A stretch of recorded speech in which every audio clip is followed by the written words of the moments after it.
every astronomy textbook told you the Milky Way stretches 100,000 light-years across. That number appeared on classroom posters and scientific papers for 70 years. Scientists now know it captured only part of the picture. The visible stellar disk does span that distance, but the true galaxy extends far beyond where stars stop shining. Invisible matter, stellar rivers, and gas halos push the boundaries to nearly 2 million light-years when you count everything gravitationally bound to our cosmic home. We were not wrong about what we measured. We were wrong about what we failed to measure. The Milky Way is not a neat spiral. It is a gravitational titan whose full extent remained hidden until technology revealed the invisible. If you want to understand how scientists discovered the galaxy's true dimensions and what this means for everything from alien life to cosmic collisions, hit that like button and subscribe. It truly helps more than you know. But for now, make yourself comfortable. Let's begin.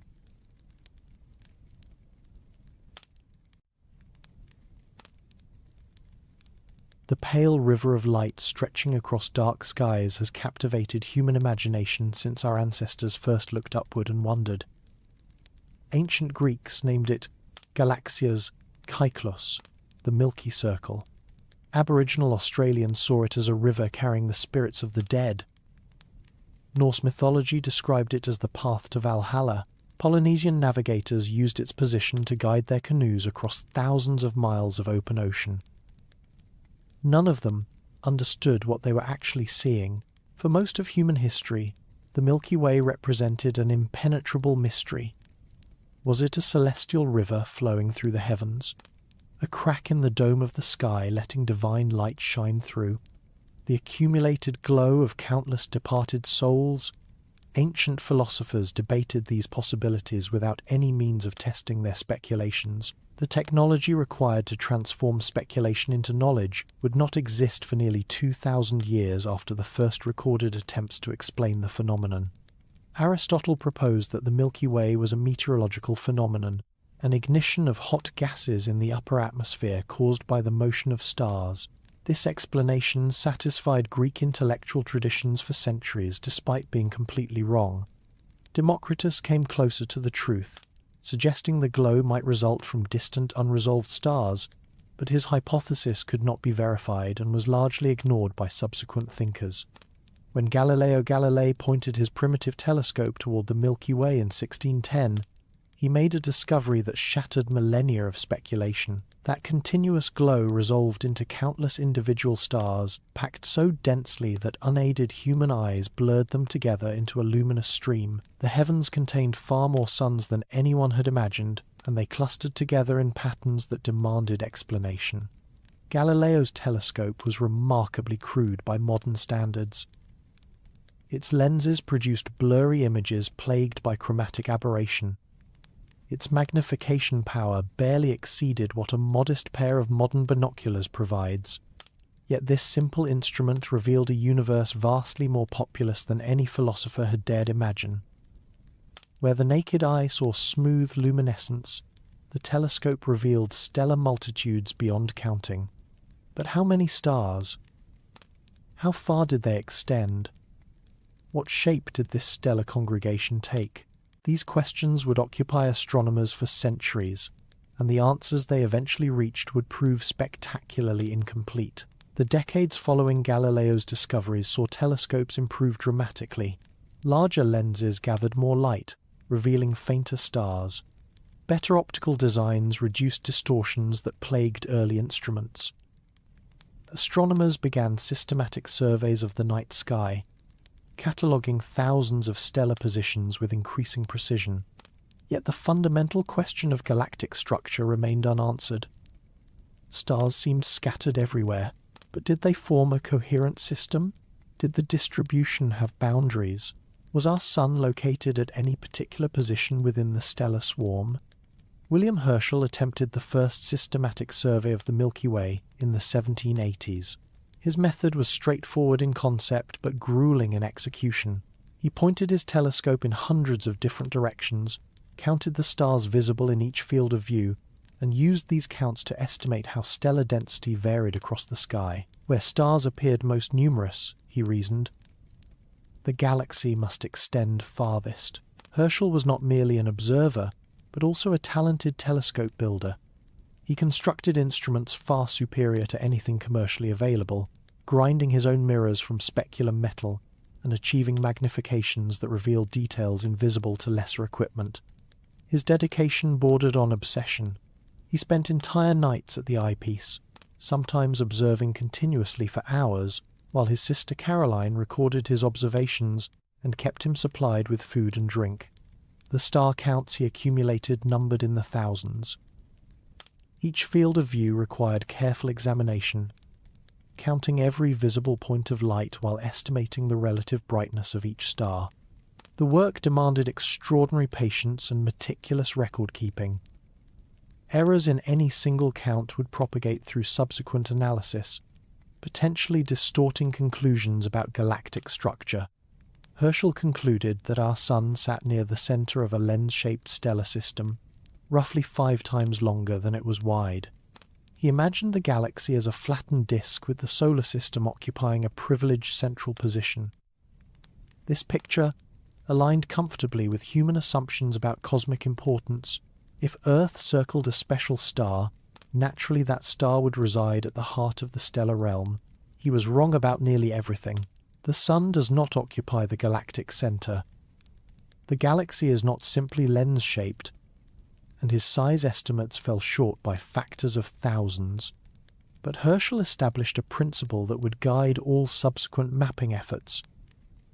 You can deduce the structure of something by carefully counting what it contains and noting where those contents concentrate. The fatal flaw in Herschel's method was something he could not have known existed. Interstellar space is not transparent. Vast clouds of microscopic dust particles float between the stars, absorbing and scattering visible light from distant stellar populations.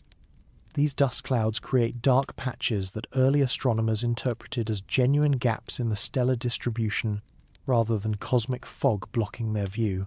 The composition of interstellar dust remained unknown until the 20th century. We now understand these particles consist primarily of silicates and carbon compounds, microscopic grains smaller than the wavelength of visible light. They form in the outer atmospheres of dying stars and in the expanding remnants of supernova explosions.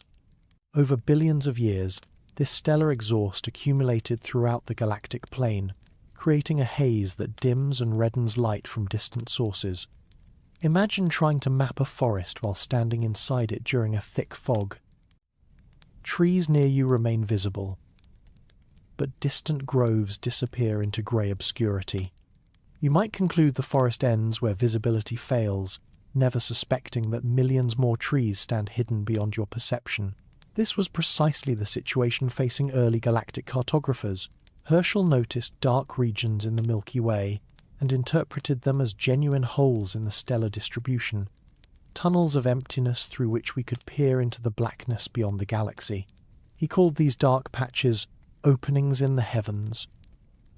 In reality, they were dense dust clouds blocking our view of the countless stars behind them. The famous coal sack near the Southern Cross, the Great Rift splitting the summer Milky Way, and numerous smaller dark nebulae throughout the galactic band all represent foreground obscuration rather than true voids. This systematic error caused Herschel and subsequent astronomers to dramatically underestimate galactic dimensions. Stars hidden behind dust clouds could not be counted, making distant regions appear empty when they actually teemed with stellar populations. The visible galaxy seemed smaller and more compact than it truly was, because so much of it remained invisible behind cosmic smoke screens. The confusion persisted for over a century. Astronomers debated whether spiral nebulae, mysterious pinwheel-shaped glows visible in large telescopes, were nearby gas clouds within our stellar system, or distant galaxies comparable to the Milky Way. The question could not be resolved without reliable distance measurements, and those remained frustratingly imprecise for objects beyond the nearest stellar neighborhoods. The breakthrough that revealed our true position came from Harlow Shapley in 1918. Shapley studied globular clusters, ancient spherical swarms containing hundreds of thousands of stars gravitationally bound together. These clusters orbit the galactic center on elliptical paths that carry them high above and below the dusty galactic plane, where most obscuring material concentrates. Globular clusters represent some of the most ancient objects in the galaxy. They formed over 12 billion years ago, when the Milky Way was still assembling from primordial gas clouds and smaller protogalactic fragments.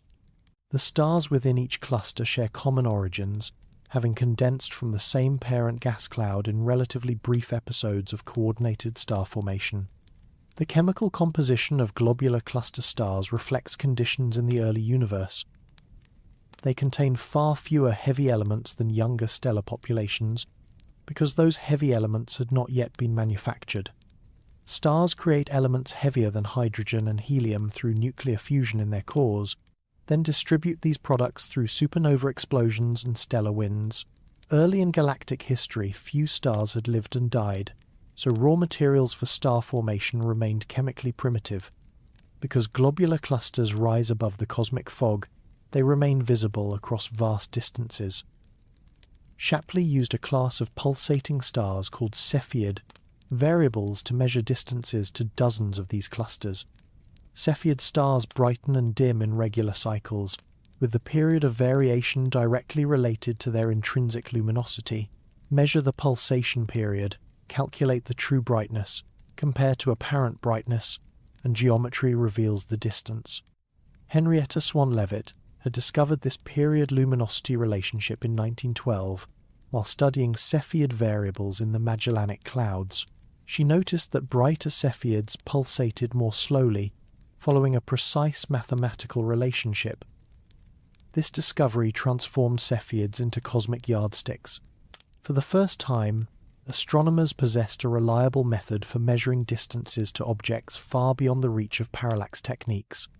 Parallax, the apparent shift in position of nearby objects when viewed from different angles, works well for measuring distances to stars within a few hundred light-years. Earth's orbit around the Sun provides a baseline roughly 186 million miles across. Stars observed from opposite sides of Earth's orbit appear to shift slightly against the background of more distant objects.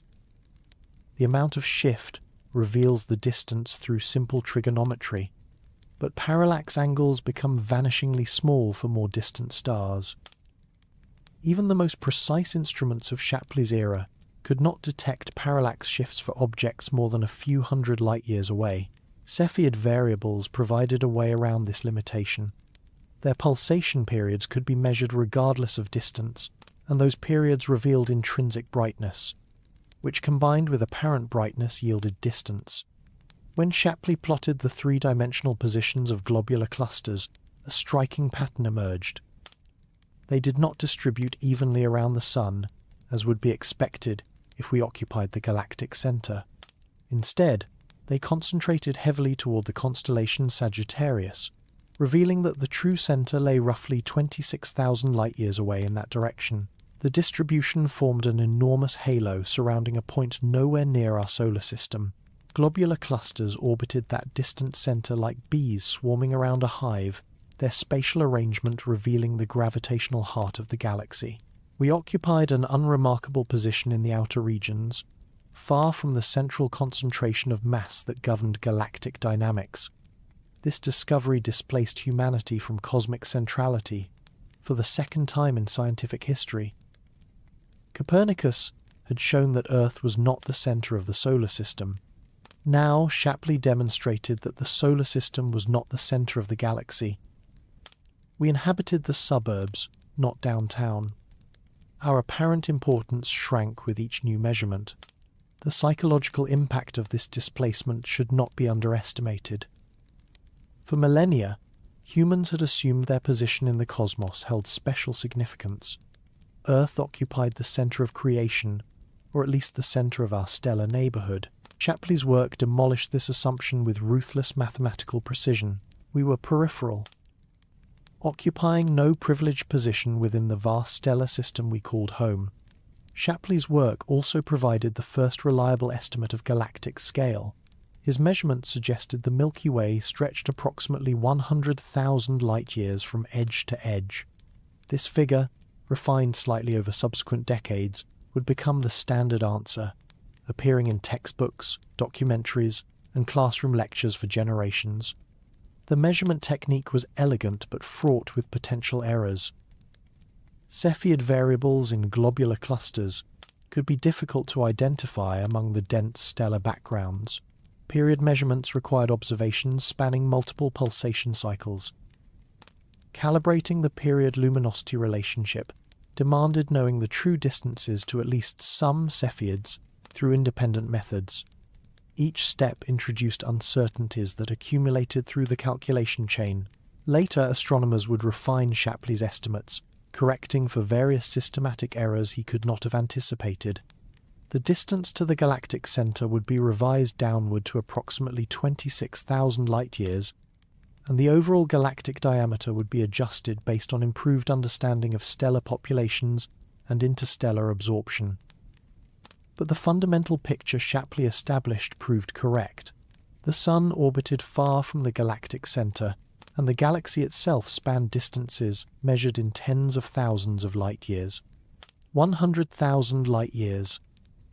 The number rolls off the tongue easily enough, but truly grasping what it represents requires sustained effort. Light travels at 186,282 miles per second. Nothing in the universe moves faster. This cosmic speed limit represents the absolute maximum velocity at which information, energy, or matter can traverse space. In the time it takes you to blink, light crosses roughly 18,600 miles, nearly 3/4 of Earth's circumference. A beam of light could circle Earth 7.5 times in a single second. It reaches the Moon in just under 1 1/3 seconds. Light from the Sun requires 8 minutes and 20 seconds to reach Earth, meaning we always see our star as it appeared over 8 minutes in the past.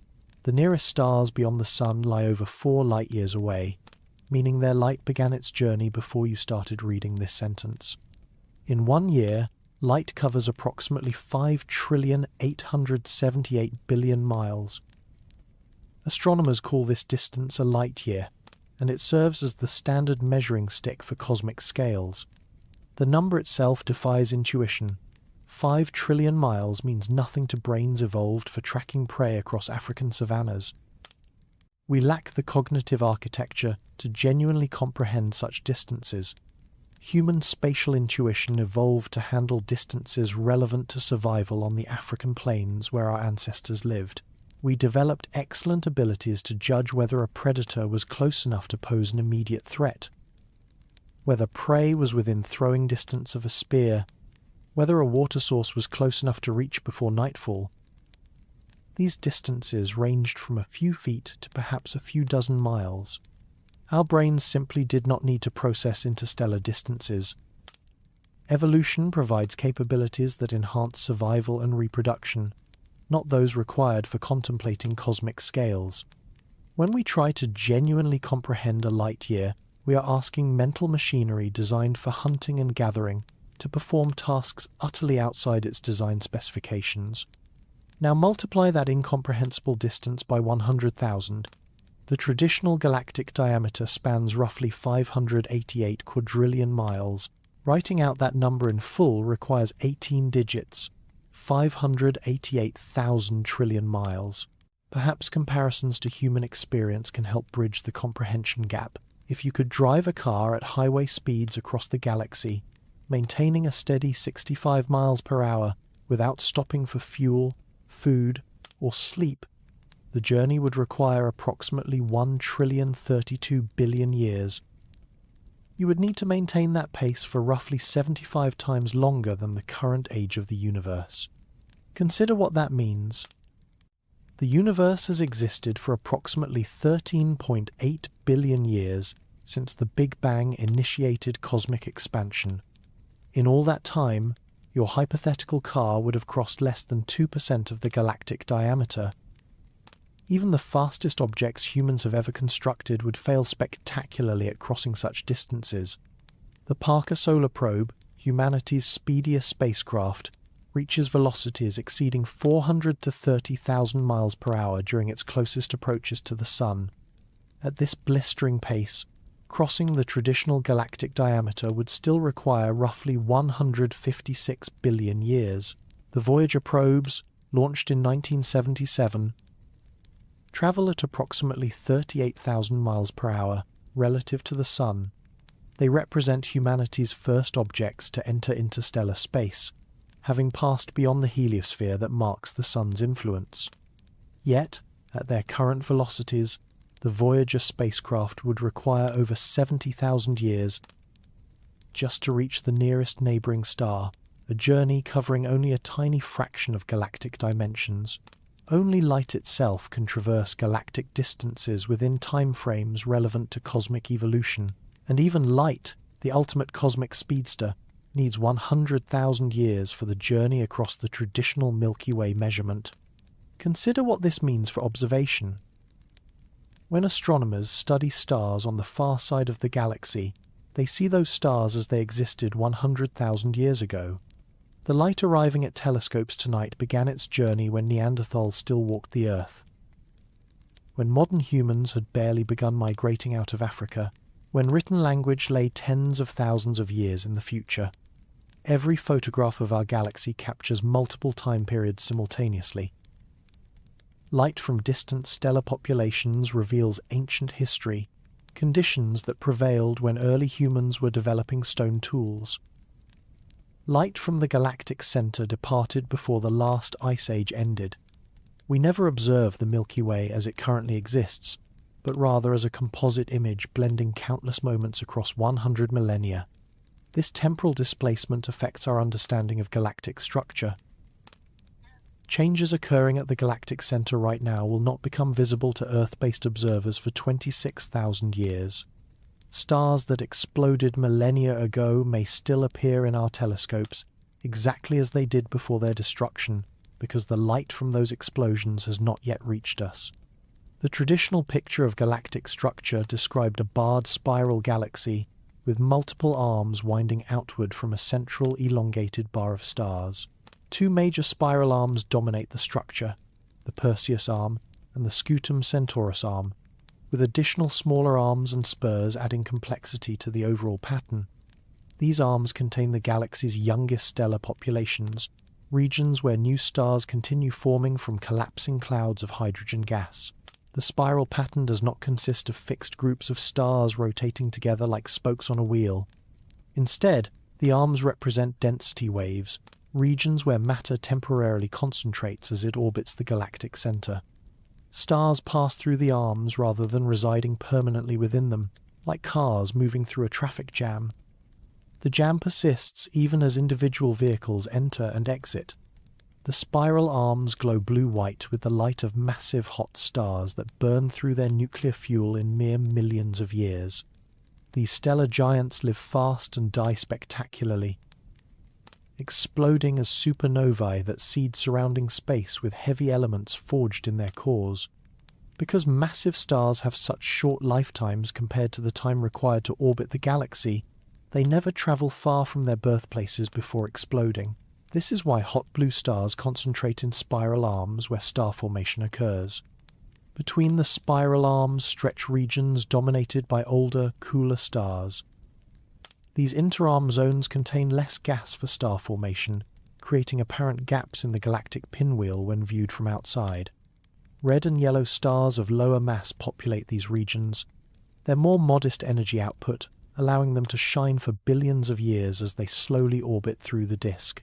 The overall visual impression resembles a cosmic hurricane, with spiral bands extending outward from a dense central eye.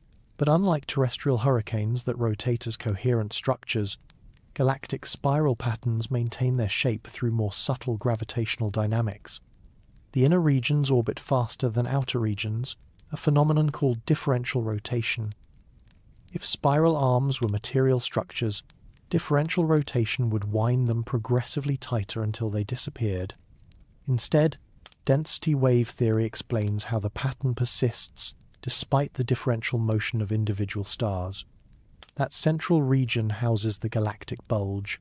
a dense spheroidal concentration of predominantly old stars surrounding the supermassive black hole at the galaxy's heart. This black hole, designated Sagittarius A star, packs roughly 4 million times the Sun's mass into a region smaller than Mercury's orbit around our own star. The evidence for this central black hole accumulated over decades of careful observation. Astronomers tracked individual stars orbiting near the galactic center, measuring their velocities and orbital paths with extraordinary precision.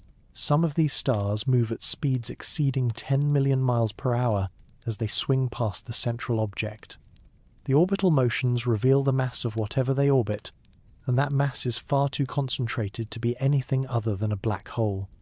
Matter falling toward this cosmic drain releases tremendous energy. Though our central black hole currently feeds at a relatively modest rate, compared to the voracious active nuclei powering some distant galaxies, quasars, blazars, and active galactic nuclei in other systems shine with luminosities exceeding entire galaxies, powered by supermassive black holes consuming stellar material at prodigious rates.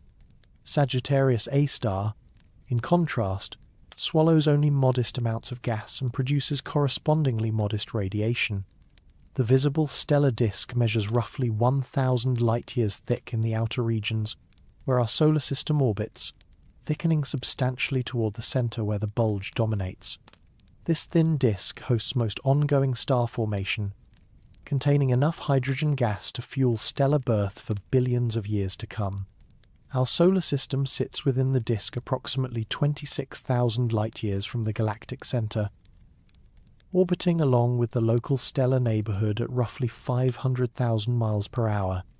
At this velocity, we complete one orbit approximately every 230 million years, a period sometimes called a galactic year. The Sun has completed roughly 20 orbits since it formed 4.5 billion years ago. Above and below the galactic plane extends a sparse stellar halo, populated by ancient stars and the globular clusters Shapley used to determine our position. These halo objects follow elliptical orbits that carry them far from the crowded disk, plunging through the plane twice per orbit before swinging back into the emptier regions above and below. Many halo stars rank among the oldest in the galaxy, dating back over 12 billion years to when the Milky Way was still assembling from smaller fragments. Their orbits often show no particular alignment with the disk, suggesting they formed before the disk established its current configuration, or were captured from smaller systems that merged with our galaxy early in its history. The traditional measurement focused almost exclusively on the visible disk, because that was what optical telescopes could detect. Astronomers drew the galactic boundary where star counts dropped toward zero, defining the edge as the point where the galaxy simply stopped containing observable objects. This approach seemed perfectly reasonable. How else would you define a galaxy's size except by where its stars end? The answer involves looking at wavelengths of light that human eyes cannot perceive and detecting matter that emits no light at all. 20th century astronomy relied heavily on optical telescopes sensitive to the same wavelengths that human vision detects. Stars emit most of their energy in visible light, so counting stars meant looking with instruments tuned to what eyes could theoretically see. This created systematic blind spots that astronomers did not fully appreciate until new technologies opened alternative windows on the cosmos. The electromagnetic spectrum extends far beyond the narrow slice visible to human eyes. Radio waves have wavelengths measured in centimeters to meters. Infrared radiation lies between radio and visible light. Ultraviolet, X-rays and gamma rays have progressively shorter wavelengths and higher energies than visible light. Each portion of the spectrum reveals different cosmic phenomena, and each requires specialized instruments for detection. Infrared telescopes pierce through dust clouds that block optical wavelengths, revealing stellar populations hidden behind cosmic fog.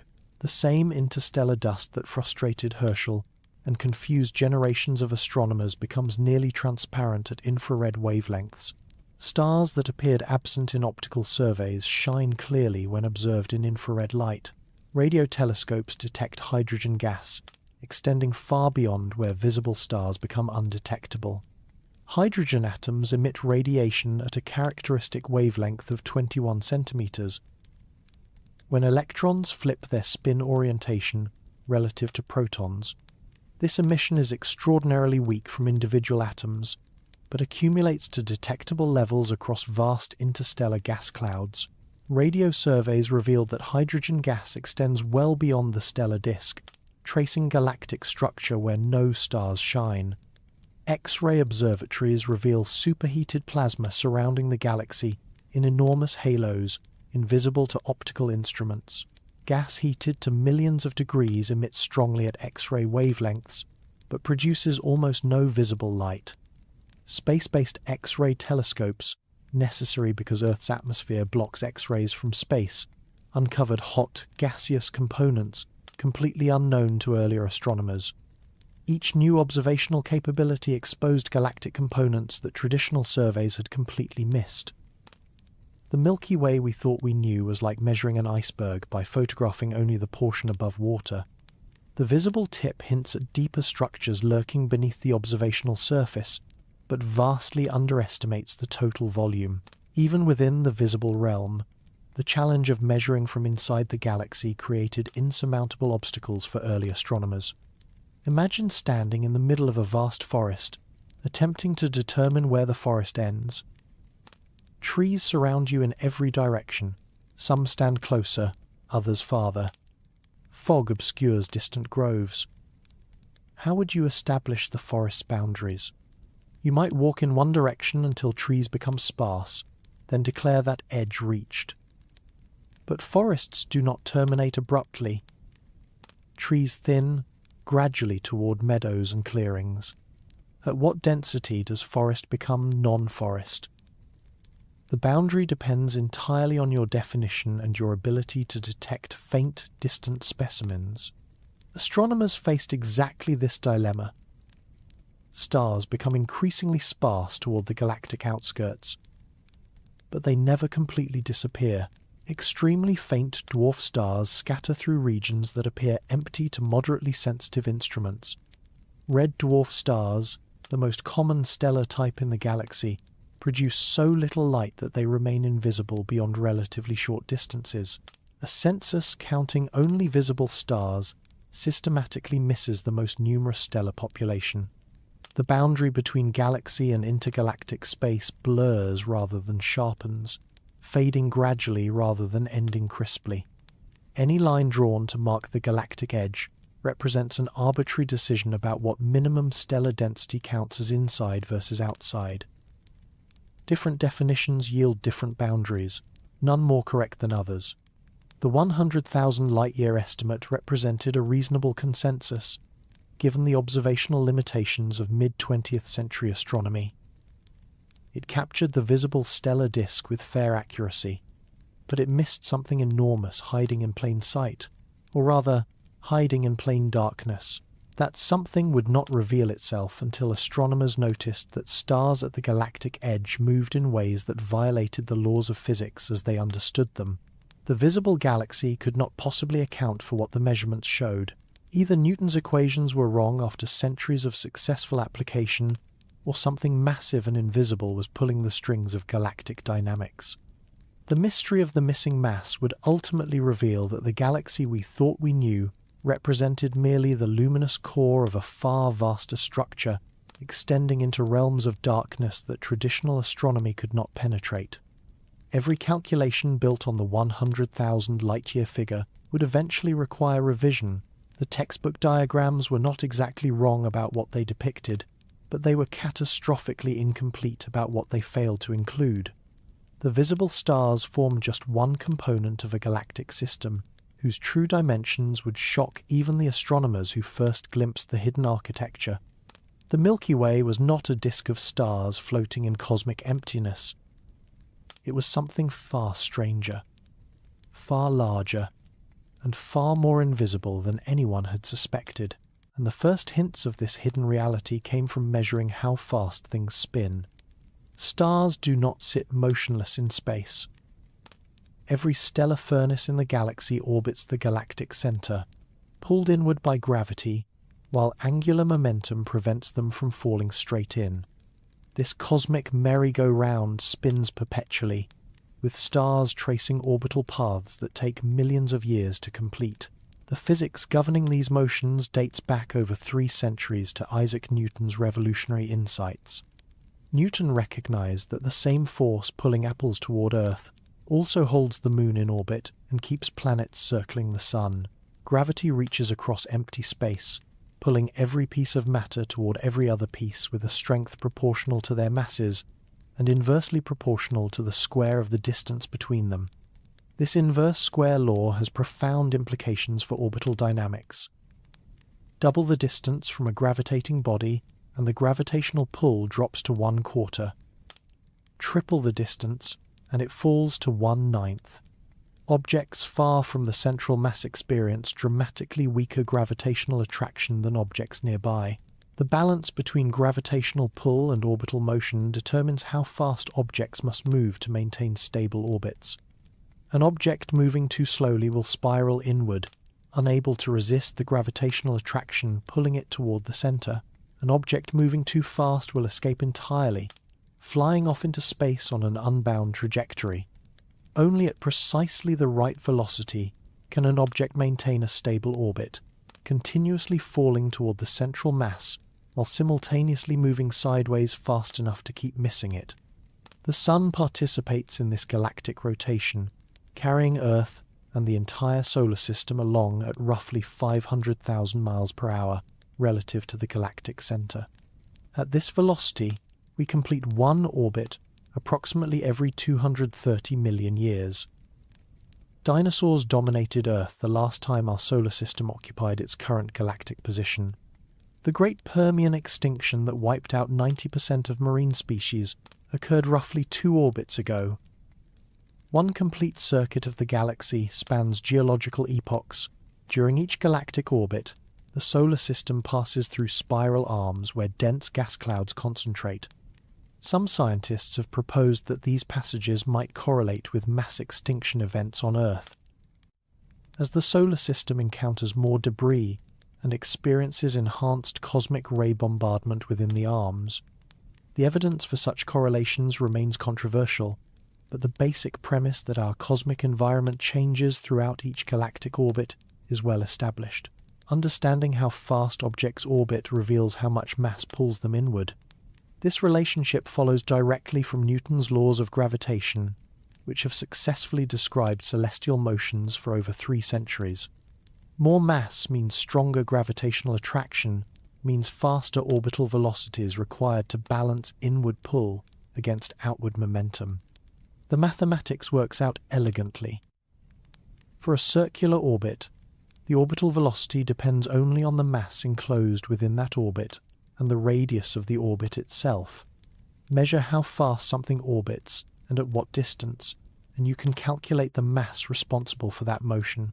This technique has been used to weigh everything from binary star systems to the supermassive black hole at the galactic center.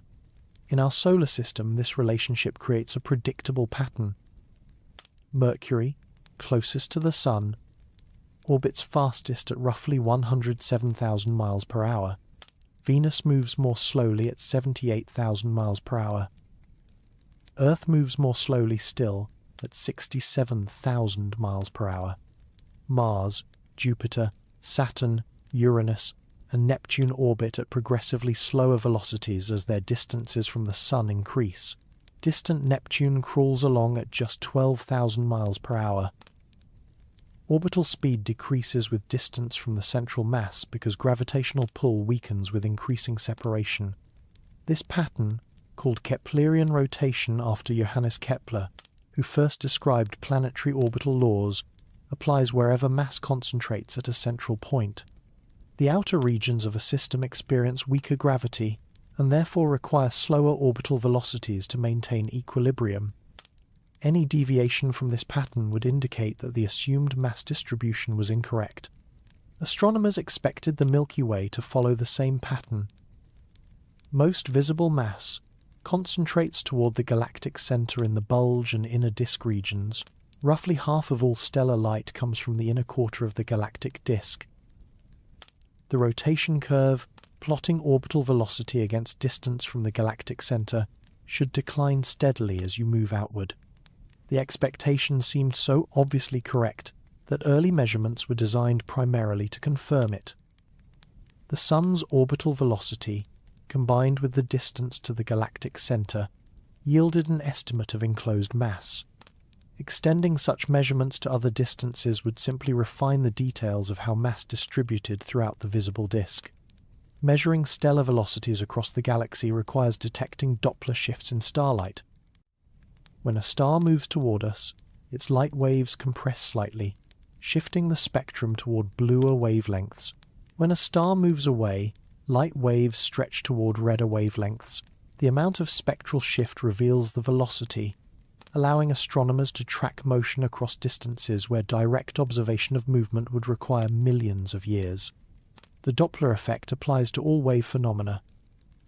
You experience it when an ambulance siren sounds higher-pitched while approaching and lower-pitched while receding. Light waves behave similarly, though detecting the shifts requires precise spectroscopic measurements. Characteristic absorption lines in stellar spectra provide reference points whose wavelengths are known from laboratory measurements. Comparing observed wavelengths to laboratory values reveals whether the star moves toward or away from the observer, and at what speed. Early rotation curve measurements focused on regions within a few thousand light-years of the Sun. These nearby measurements showed orbital velocities broadly consistent with expectations, though uncertainties were large. Extending measurements to the outer galaxy required observing hydrogen gas clouds rather than individual stars, since gas extends farther than easily observable stellar populations. Hydrogen atoms emit radio waves at a characteristic wavelength of 21 centimeters. This emission occurs when the electron in a hydrogen atom spontaneously flips its spin orientation relative to the proton. The transition is extraordinarily unlikely for any individual atom, occurring on average once every 10 million years. But the galaxy contains so many hydrogen atoms that the cumulative emission becomes detectable by radio telescopes. The 21-centimeter observations revealed hydrogen gas extending well beyond the visible stellar disk. More importantly, Doppler shifts in this radio emission revealed gas velocities at distances far from the galactic center. These measurements provided the first hints that something was seriously wrong with conventional assumptions about galactic mass distribution. When Vera Rubin and Kent Ford compiled rotation velocity measurements for the Milky Way and numerous other spiral galaxies during the 1970s, they found something that should have been impossible. The rotation curve stayed flat. Stars and gas clouds at the galactic edge orbited at essentially the same velocities as material much closer to the center. The expected Keplerian decline never materialized. Outer regions moved far too quickly for the visible mass to explain their orbital paths. Rubin faced considerable skepticism when she first presented these results. The astronomical community was slow to accept conclusions that violated long-held assumptions about galactic structure. Some suggested her measurements contained systematic errors. Others proposed that the mass distribution in spiral galaxies might differ from standard models in ways that could explain flat rotation curves without invoking invisible matter. But Rubin's work was meticulous. She and Ford observed multiple galaxies using spectrographic techniques that provided velocity measurements across entire galactic disks. Each galaxy showed the same pattern. Rotation velocities rose quickly in the inner regions, as expected, then flattened to nearly constant values extending far beyond where most visible matter resided. The phenomenon was not a peculiarity of one or two unusual systems, but a universal characteristic of spiral galaxies. According to Newtonian physics, those outer stars should have been flung into intergalactic space long ago. The visible galaxy cannot possibly hold them in orbit. The gravitational pull from all observable matter falls pathetically short of what would be required to maintain the measured velocities. Consider the mathematics. If the galaxy contained only the visible mass, concentrated in the inner regions, orbital velocity should decline proportionally to the square root of the enclosed mass divided by radius. Beyond the visible disk, where little additional mass would be encountered, velocities should drop off roughly as the inverse square root of distance. At twice the radius, velocity should be about 70% of what it was closer in. At 3 times the radius, it should drop to about 60%. Instead, velocities remained constant or even increased slightly with distance. At the outermost measurable points, orbital speeds exceeded predictions based on visible mass by factors of 2 or more. The discrepancy was not subtle. It represented a fundamental mismatch between observations and theory, yet there the outer stars remain, happily orbiting at speeds that violate every prediction based on luminous matter alone. Either Newton's equations fail at galactic scales, a possibility that centuries of successful application made unlikely, or something invisible was providing the missing gravitational attraction. Testing whether Newtonian gravity fails at large scales became an active research program. Modified Newtonian dynamics, proposed by physicist Mordechai Milgrom in 1983, suggested that gravitational attraction might strengthen at very low accelerations typical of galactic outskirts. This modification could explain flat rotation curves without requiring invisible matter. The modified gravity hypothesis made testable predictions that differed from dark matter models. Observations of galaxy clusters, gravitational lensing effects, and the cosmic microwave background radiation consistently favored dark matter over modified gravity. While some researchers continue exploring modified gravity alternatives, mainstream astrophysics has largely concluded that invisible matter provides the most coherent explanation for the observed phenomena. Swiss astronomer Fritz Zwicky had anticipated this problem decades earlier. In the 1930s, Zwicky studied the Coma Galaxy Cluster, a rich collection of over 1,000 galaxies bound together by mutual gravitational attraction, roughly 320 million light-years from Earth. He measured how fast individual galaxies moved relative to each other within the cluster using Doppler shifts in their spectra. Zwicky applied a technique called the virial theorem, which relates the average kinetic energy of objects in a gravitationally bound system to the total gravitational potential energy holding them together. The theorem allows calculating total mass from observed velocities, regardless of how that mass is distributed or whether it emits detectable radiation. His calculations yielded shocking results. The galaxies moved far too fast. Their velocities exceeded what the visible galaxies could gravitationally support by a factor of roughly 400. The cluster should have flown apart billions of years ago, its member galaxies scattering into the cosmic void like an explosion frozen in time. Zwicky proposed that some form of invisible matter must pervade the cluster, providing gravitational glue that observations could not detect. He called this hypothetical substance Dunkelmaterie in German, translated to English as dark matter. The name reveals almost nothing about its actual nature. Zwicky could not have known what dark matter was made of, only that it must exist to explain the gravitational dynamics he observed. The astronomical community largely ignored Zwicky's conclusions for decades. His abrasive personality and tendency toward grandiose claims made colleagues reluctant to take his work seriously.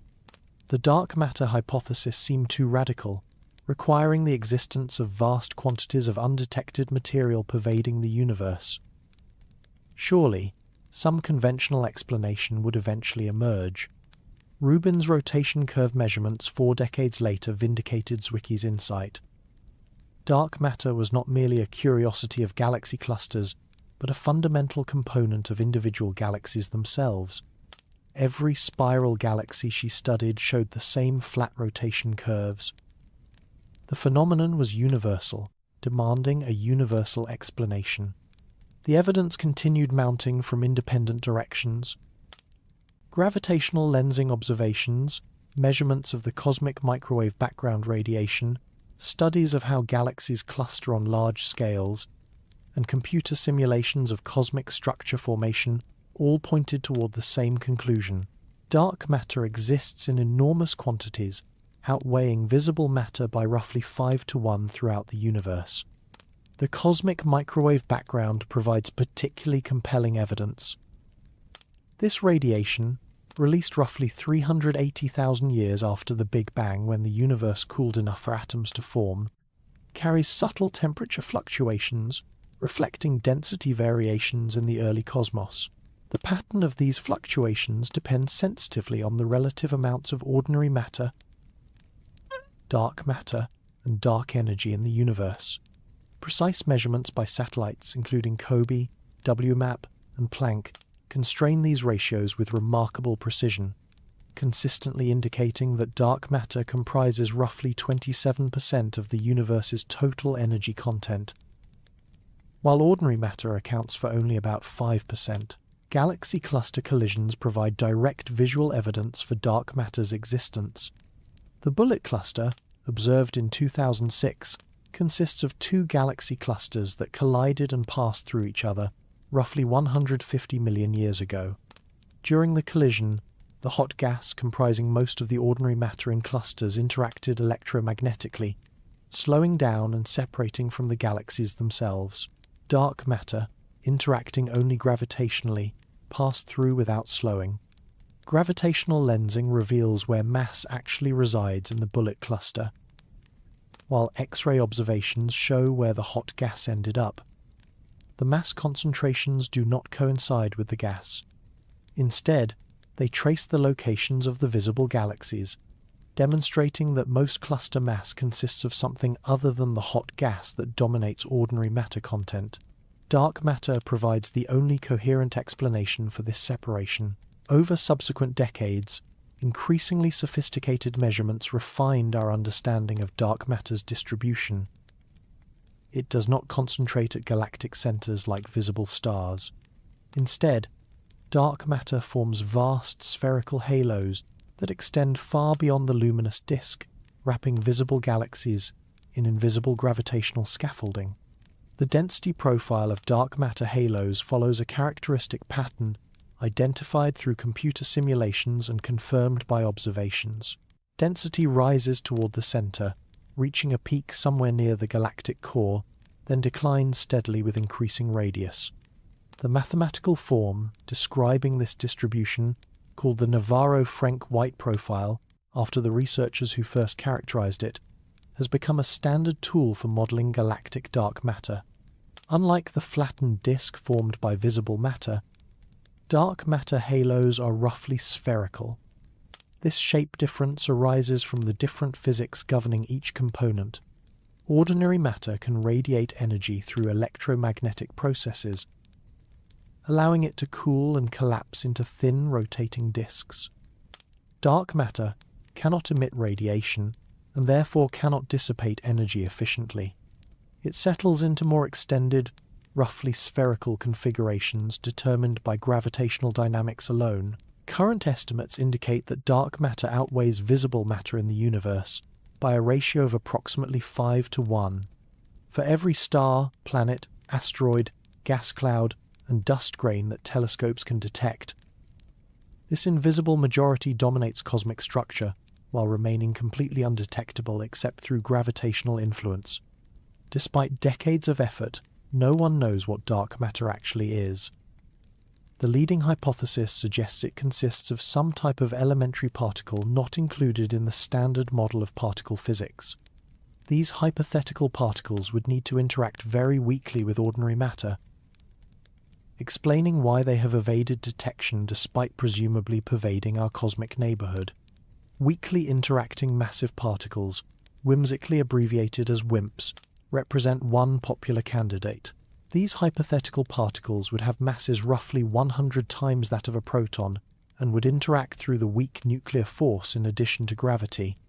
Such particles would have been produced abundantly in the hot early universe, with just the right density surviving to the present day to explain observed dark matter abundance. Experiments around the world attempt to detect WIMPs directly. Deep underground laboratories shield sensitive detectors from cosmic rays and other background radiation that would overwhelm any dark matter signal. The detectors wait for rare interactions between passing dark matter particles and ordinary atomic nuclei, which would deposit tiny amounts of energy detectable by extremely sensitive instruments. Despite increasingly sophisticated searches spanning several decades, no convincing WIMP detection has occurred. This null result has progressively eliminated parameter space where WIMPs might hide, though the hypothesis remains viable for certain mass ranges and interaction strengths. Each generation of experiments probes weaker interactions and smaller masses, gradually cornering the remaining possibilities. Axions represent another dark matter candidate. Originally proposed to solve problems in quantum chromodynamics, unrelated to cosmology, these hypothetical particles would be extraordinarily light, perhaps 1 trillion times less massive than electrons, but could have been produced in sufficient quantities during the early universe to account for observed dark matter abundance. Axion detection experiments exploit the particle's predicted ability to convert into photons within strong magnetic fields. More exotic possibilities include primordial black holes formed from density fluctuations in the early universe, self-interacting dark matter that would clump differently than standard cold dark matter, and even modifications to gravity that might mimic dark matter effects. None of these alternatives has gained widespread acceptance, but the failure to detect conventional particle dark matter has renewed interest in exploring unconventional options. The particle nature of dark matter matters enormously for understanding galactic structure. Different types of dark matter would produce different density profiles, different small-scale structures, and different predictions for how galaxies form and evolve. Current observations favor cold dark matter, meaning particles that moved slowly compared to light speed when structures began forming. Hot dark matter, composed of fast-moving particles like neutrinos, would have smoothed out small-scale density fluctuations, preventing the formation of structures we actually observe. In the Milky Way, the dark matter halo extends vastly farther than the visible stellar disk. While stars become sparse beyond 50 or 60,000 light-years from the galactic center, the dark matter envelope continues outward for hundreds of thousands of light-years, eventually fading into the general cosmic background. The Sun sits within this dark matter halo, surrounded by invisible particles streaming through our cosmic neighborhood. Calculations suggest roughly 1 dark matter particle passes through every cubic centimeter of space each second, totaling perhaps 100,000 particles passing through your body every second. You never notice because dark matter interacts so weakly that it passes through ordinary matter like light through glass.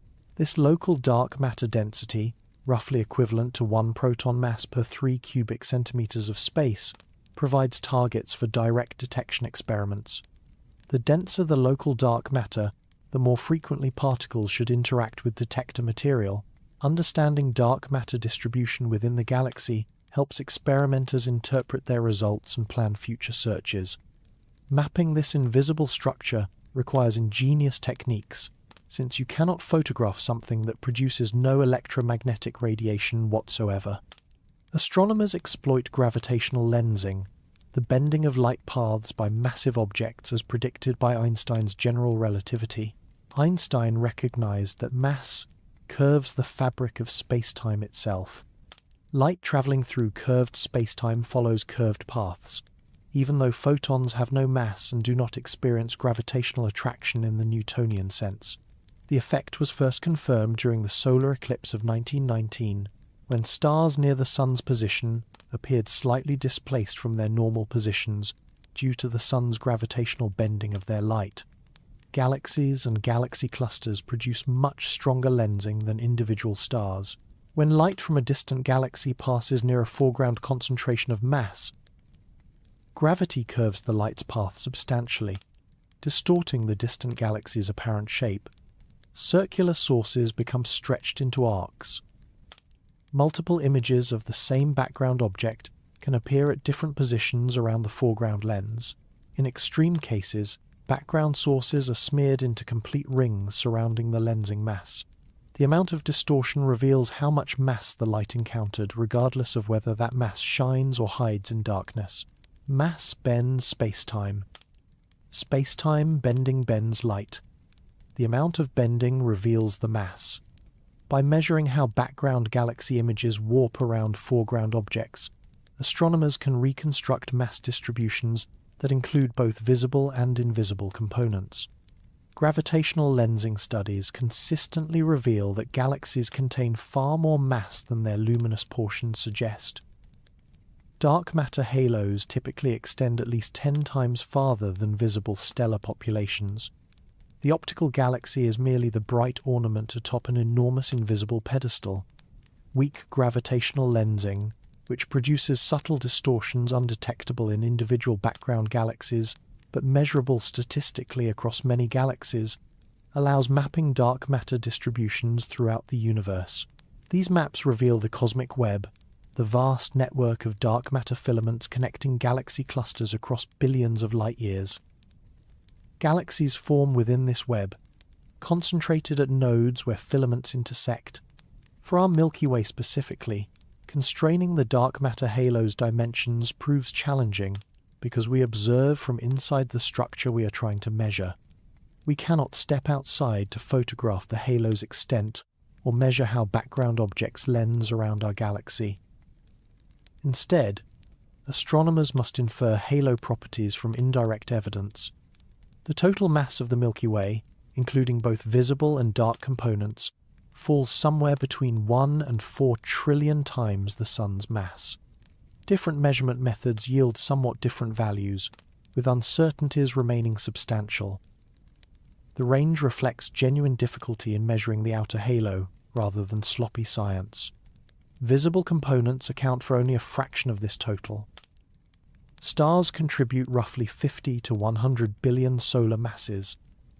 Interstellar gas adds perhaps another 10 to 20 billion solar masses. Dust contributes negligibly to the mass budget despite its visibility in blocking background light. Together, these components account for at most a few percent of the galaxy's gravitational mass. Even accepting the lower mass estimates, dark matter dominates by an overwhelming margin. Perhaps 80 to 90% of the Milky Way's mass resides in the invisible halo. The stars we admire on clear nights represent the minority population, the visible tip of an enormous dark iceberg. This mass distribution fundamentally alters how we conceptualize galactic structure.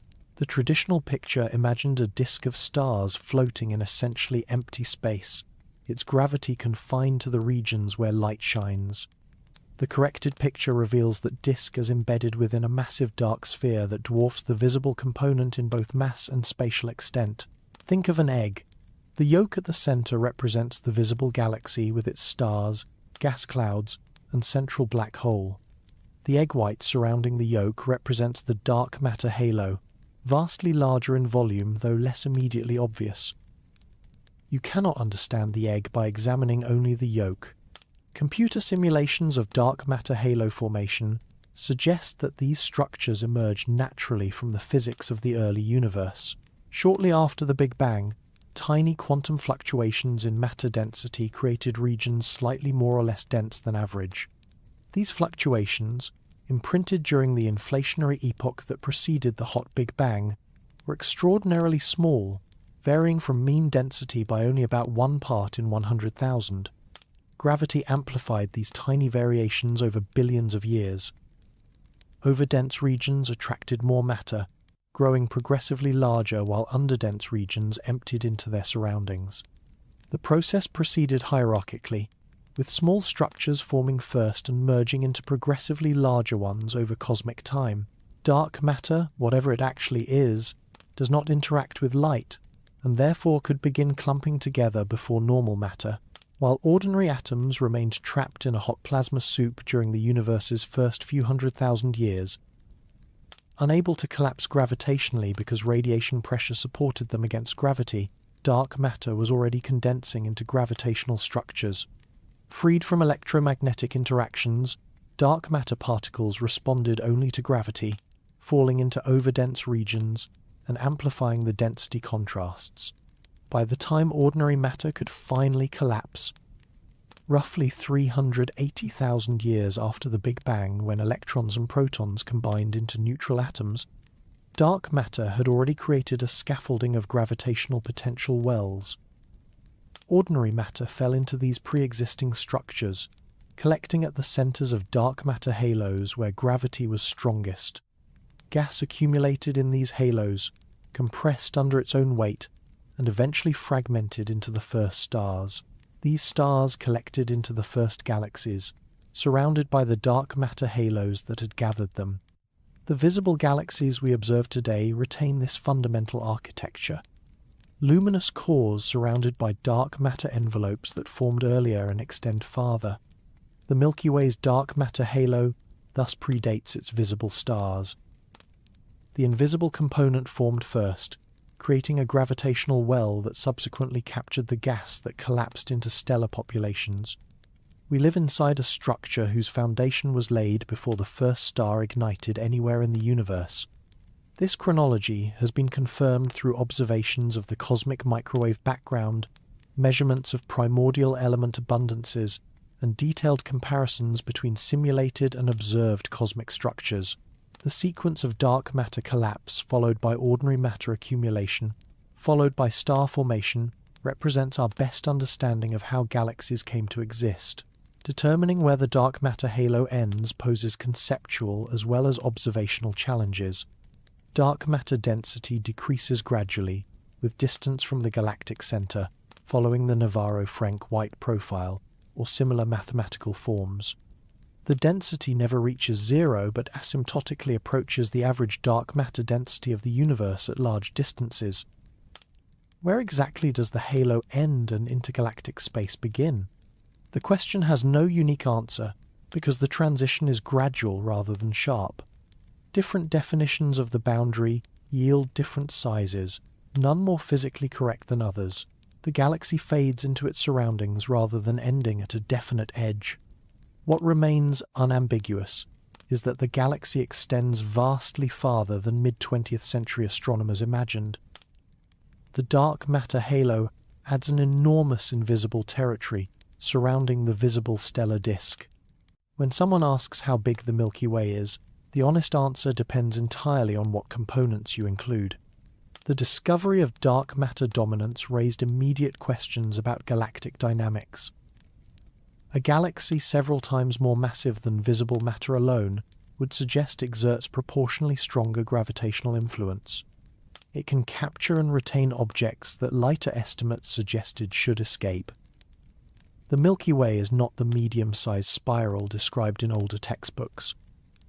Accounting for dark matter reveals a galactic heavyweight, one of the more massive structures in the local universe.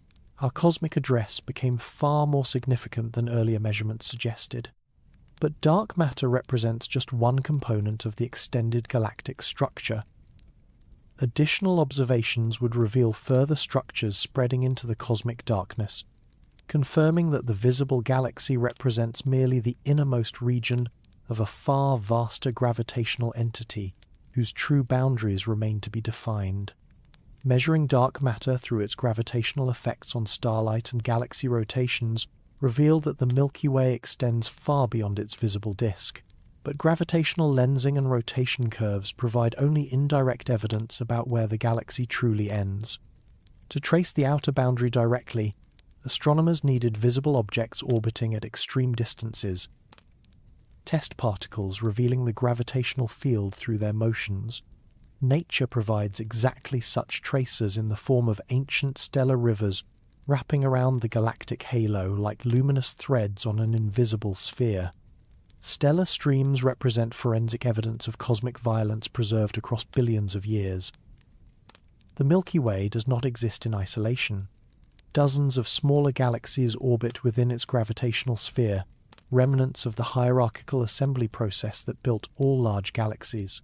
When these smaller systems venture too close to the galactic center, tidal forces seize them with devastating consequences. Tidal disruption occurs because gravity varies with distance. The side of a small galaxy facing the Milky Way experiences stronger gravitational pull than the far side. This difference in force stretches the victim, pulling stars away from their original positions. Over millions of years, the unfortunate dwarf galaxy elongates into a ribbon of stars tracing its orbital path through space. The physics mirrors what happens to comets approaching the Sun or moons orbiting too close to giant planets. The Roche limit defines the distance within which tidal forces exceed the self-gravity holding an object together. Cross inside this boundary and you get torn apart.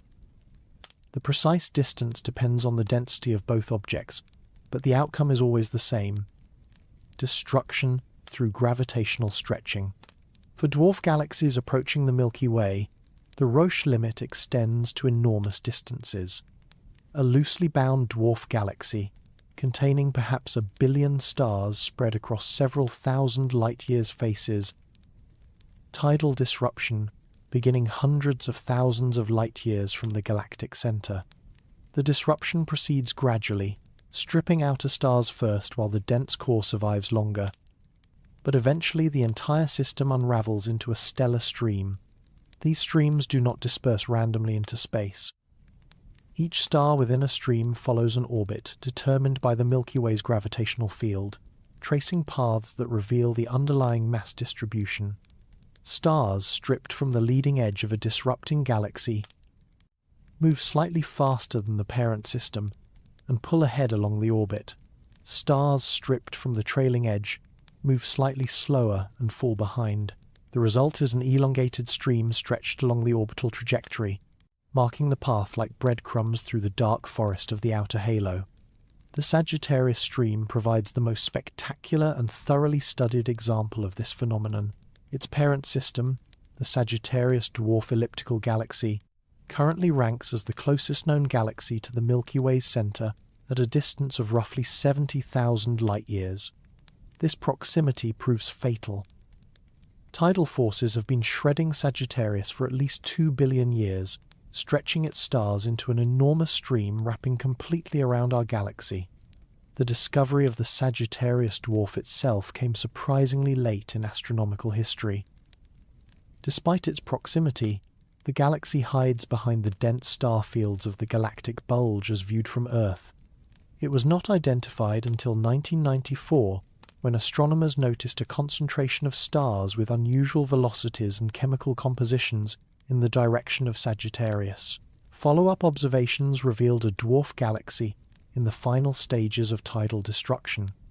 Mapping the associated stream required observing stars distributed across the entire sky. The stream wraps around the Milky Way at least twice, with stars scattered along a path extending over 1 million light-years in total length if you trace the entire orbital arc. Different portions of the stream lie at different distances from us, some relatively nearby at 50,000 light-years, others far beyond the visible disk, at distances exceeding 200,000 light-years. The stream's geometry provides powerful constraints on the Milky Way's mass distribution. Stars in the stream follow ballistic trajectories through the galactic gravitational field, responding to the total mass enclosed within their orbits, regardless of whether that mass shines or hides in darkness. Computer models simulate stream formation under different assumptions about galactic mass and shape, then compare predicted stream paths to observed stellar positions. The models that best match observations reveal the true mass distribution. These analyses consistently indicate that substantial mass extends far beyond the visible stellar disk. The Sagittarius stream could not maintain its observed configuration if the galaxy contained only the mass visible in stars and gas. Gravitational attraction from an extended dark matter halo is required to explain the stream's detailed structure. The Gaia spacecraft revolutionized stream studies by measuring precise positions and velocities for over 1 billion stars. Launched by the European Space Agency in 2013, Gaia operates at a special gravitational balance 1.5 million kilometers from Earth, where it systematically surveys the entire sky. Its instruments measure stellar positions with accuracy exceeding 10 micro-arcseconds for bright stars, roughly equivalent to resolving a human hair from 1,000 kilometers away. Beyond positions, Gaia measures proper motions, the apparent drift of stars across the sky caused by their actual movement through space.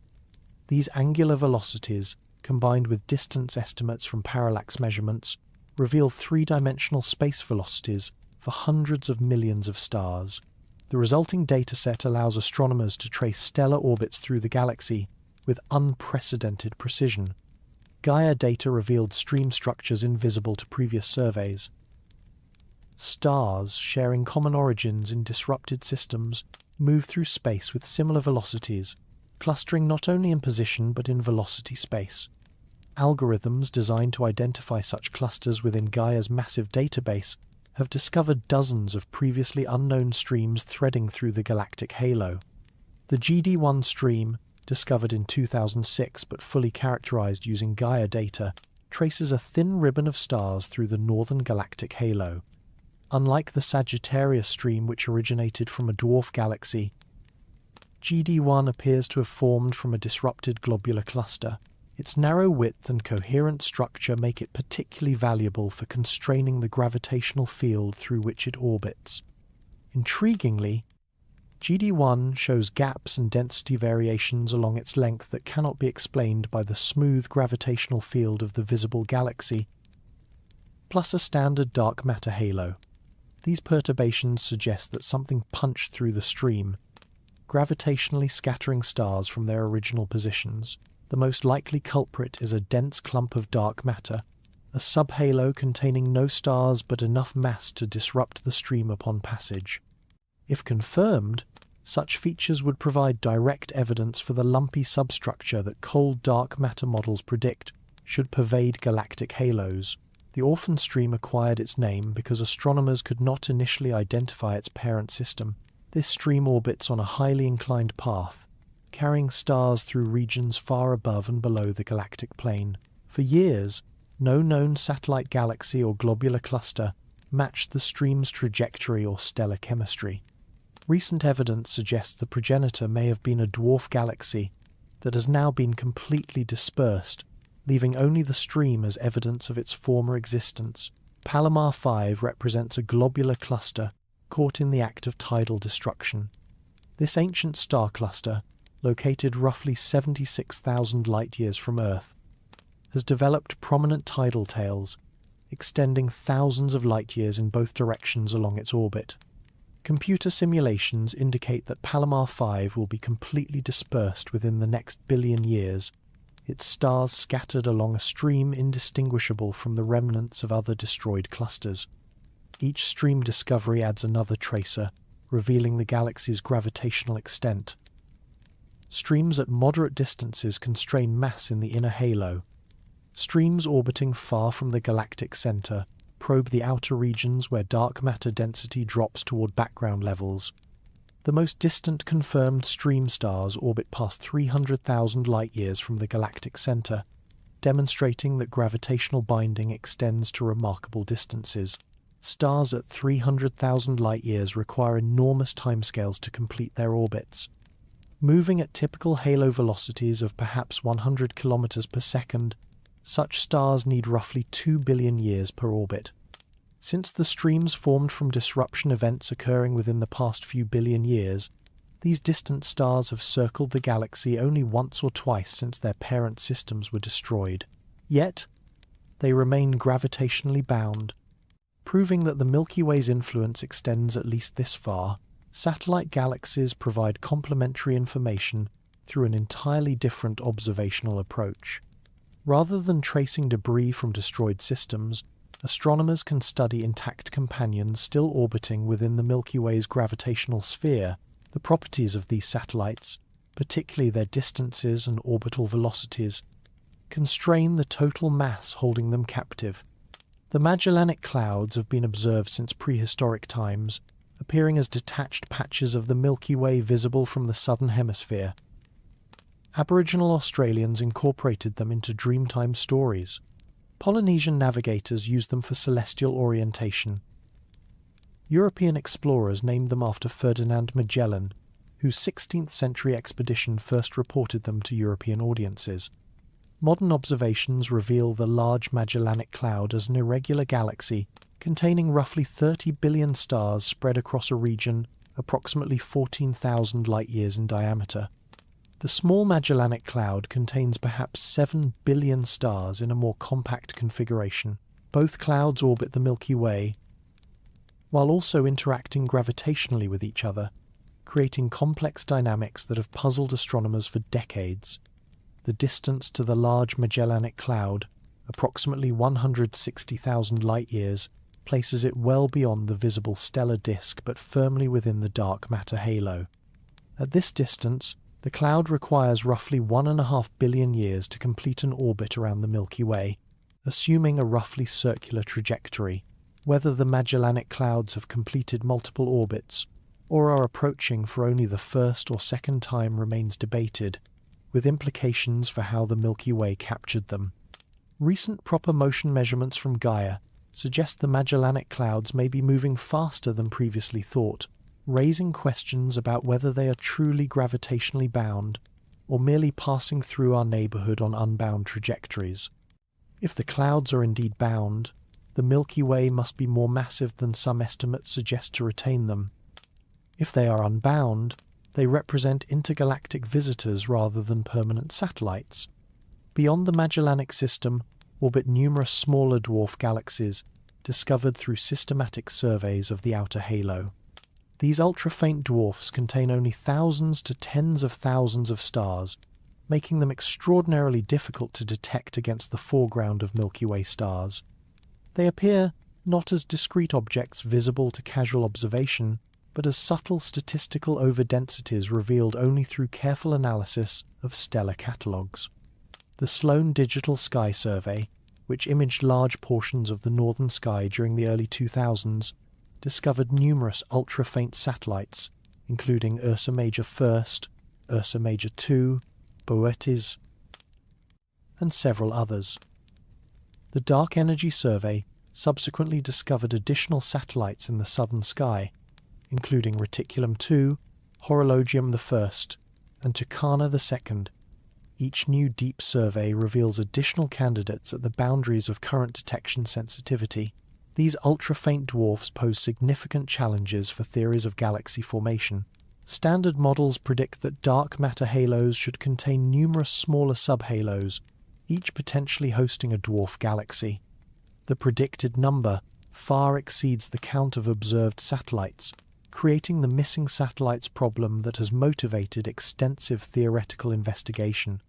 Possible solutions include the destruction of small satellites by tidal forces, the failure of star formation in the smallest halos, or genuine problems with cold dark matter predictions on small scales. The most distant confirmed satellite galaxies orbit near 1 million light-years from the galactic centre.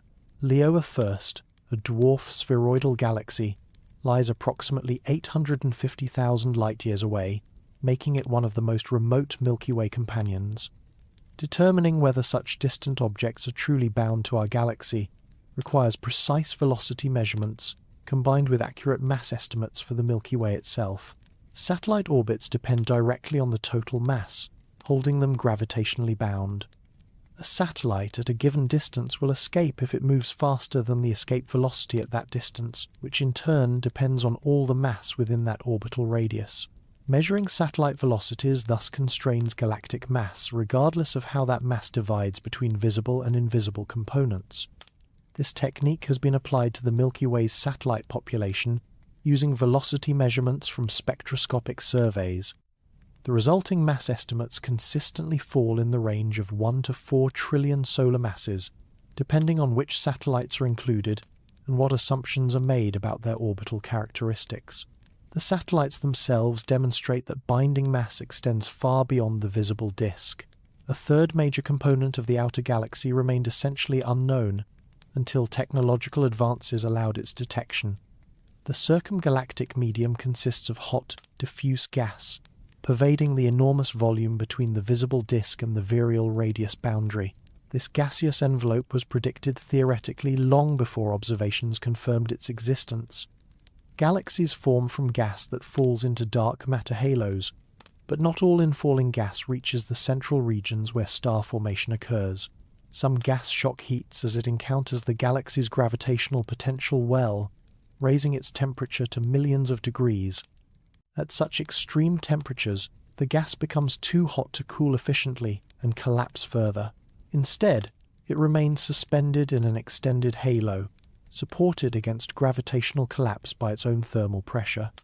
The physics resembles what happens in galaxy clusters, where hot intracluster gas fills the space between member galaxies and emits X-rays detectable by orbiting observatories. The circumgalactic medium around individual galaxies is less dense and therefore much fainter. But the same basic physics applies. Gas heated to millions of degrees glows at X-ray wavelengths while remaining invisible to optical telescopes. Detecting the circumgalactic medium around the Milky Way proved extraordinarily difficult because we observe from inside the structure.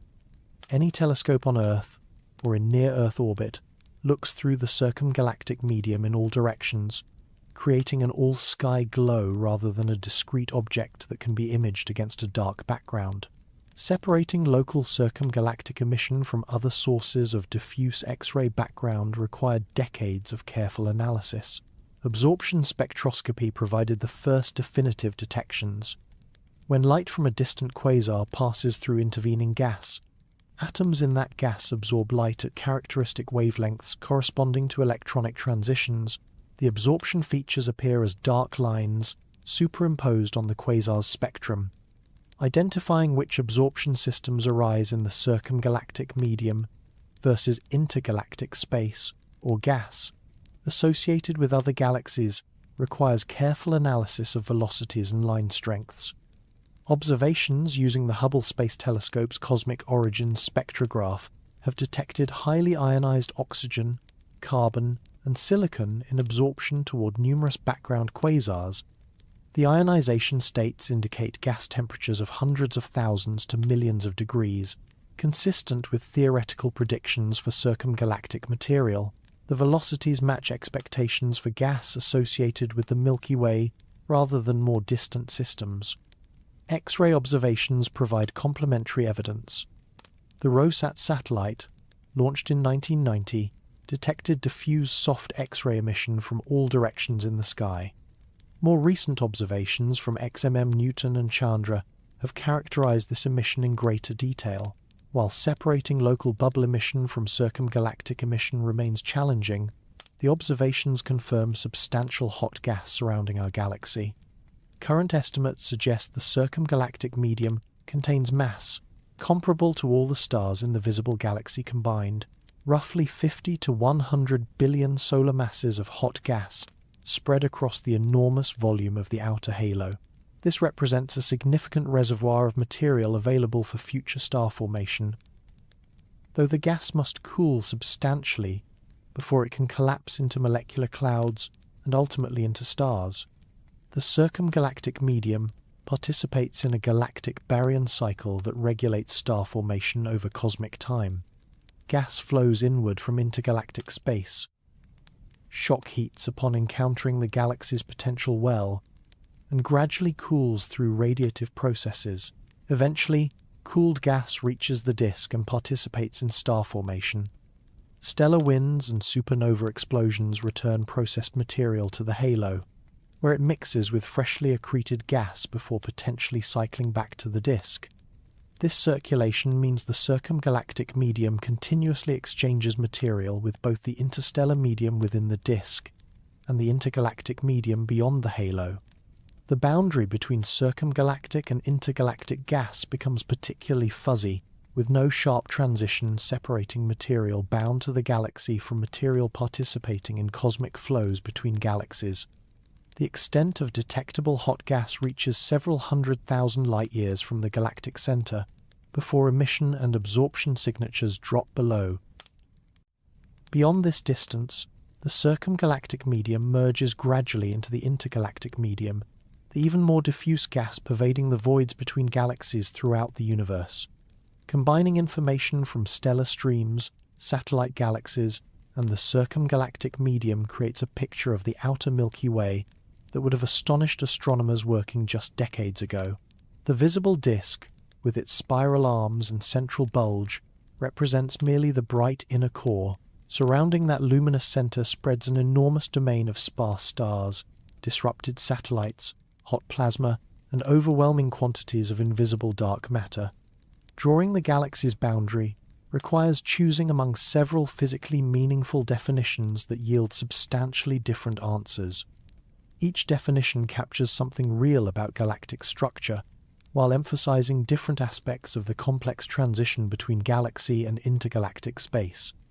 The optical radius, where visible starlight fades below detection thresholds, gives roughly 50 to 60,000 light-years in most directions. This corresponds approximately to the traditional 100,000 light-year diameter that appeared in mid-20th century textbooks. The optical boundary remains useful for characterizing the visible galaxy, but misses most of the total structure. The gaseous disk of neutral hydrogen extends somewhat farther than the stellar disk, perhaps 70 to 80,000 light-years before column density drops dramatically. This gas represents raw material for future star formation that has not yet collapsed into stars. Radio observations at the characteristic 21 centimeter wavelength reveal this extended gaseous component, tracing structure beyond where optical surveys find significant stellar populations. The stellar halo, including disrupted satellite debris and ancient native populations, stretches to at least 300,000 light-years based on detected stream stars.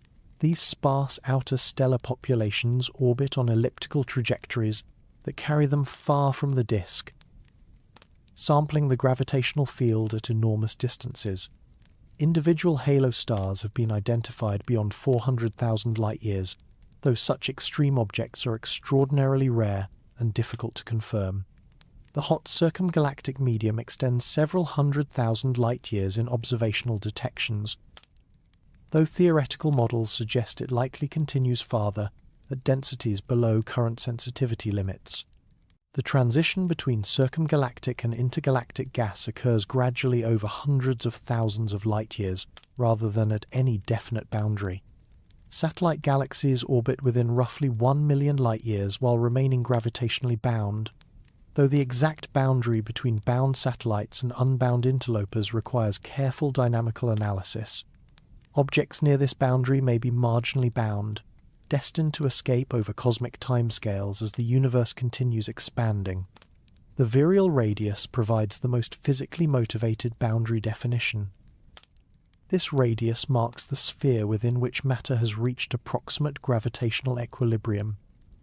Given the universe's finite age, within the virial radius, infalling material has time to orbit at least once before cosmic expansion could carry distant matter beyond gravitational reach. Outside the virial radius, the universe's expansion begins dominating over gravitational attraction. For the Milky Way, current mass estimates place the virial radius at approximately 800,000 to 1 million light-years from the galactic center. This enormous distance exceeds the visible disk diameter by factors of 15 to 20. The sphere enclosed by the virial radius has a diameter approaching 2 million light-years.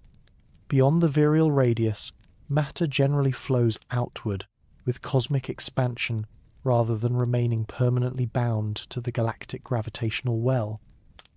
However, the transition is not sharp. Some material slightly outside the virial radius will eventually fall inward as gravitational attraction gradually overcomes expansion. Other material slightly inside might escape if it possesses sufficient velocity. The boundary represents a statistical concept rather than a physical barrier. The splashback radius offers yet another boundary definition, marking where infalling material reaches maximum distance on first approach before gravity reverses its outward motion. Material crossing the splashback radius for the first time is definitionally entering the galaxy's sphere of influence.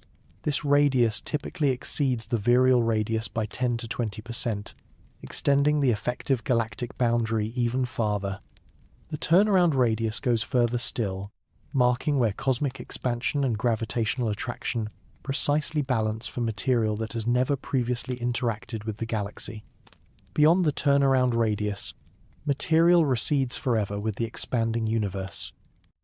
Inside, material will eventually fall toward the galactic center.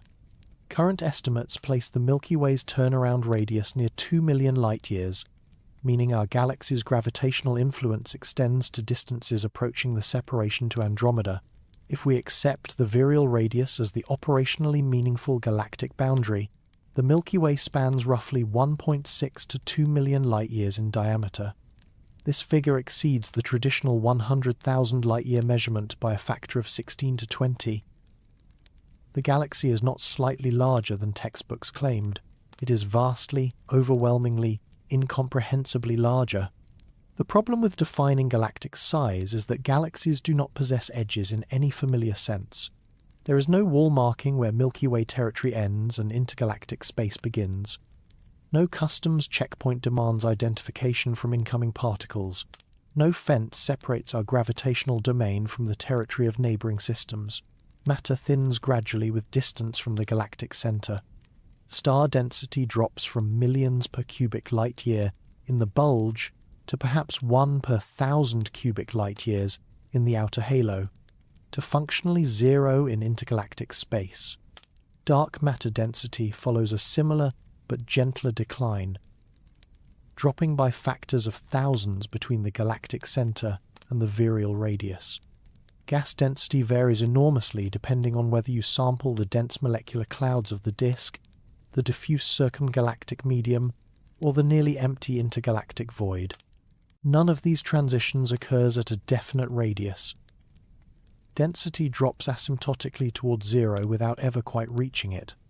Stray atoms of galactic origin undoubtedly float through regions millions of light-years from the visible disk, escaped from the circumgalactic medium, or flung outward by ancient supernova explosions.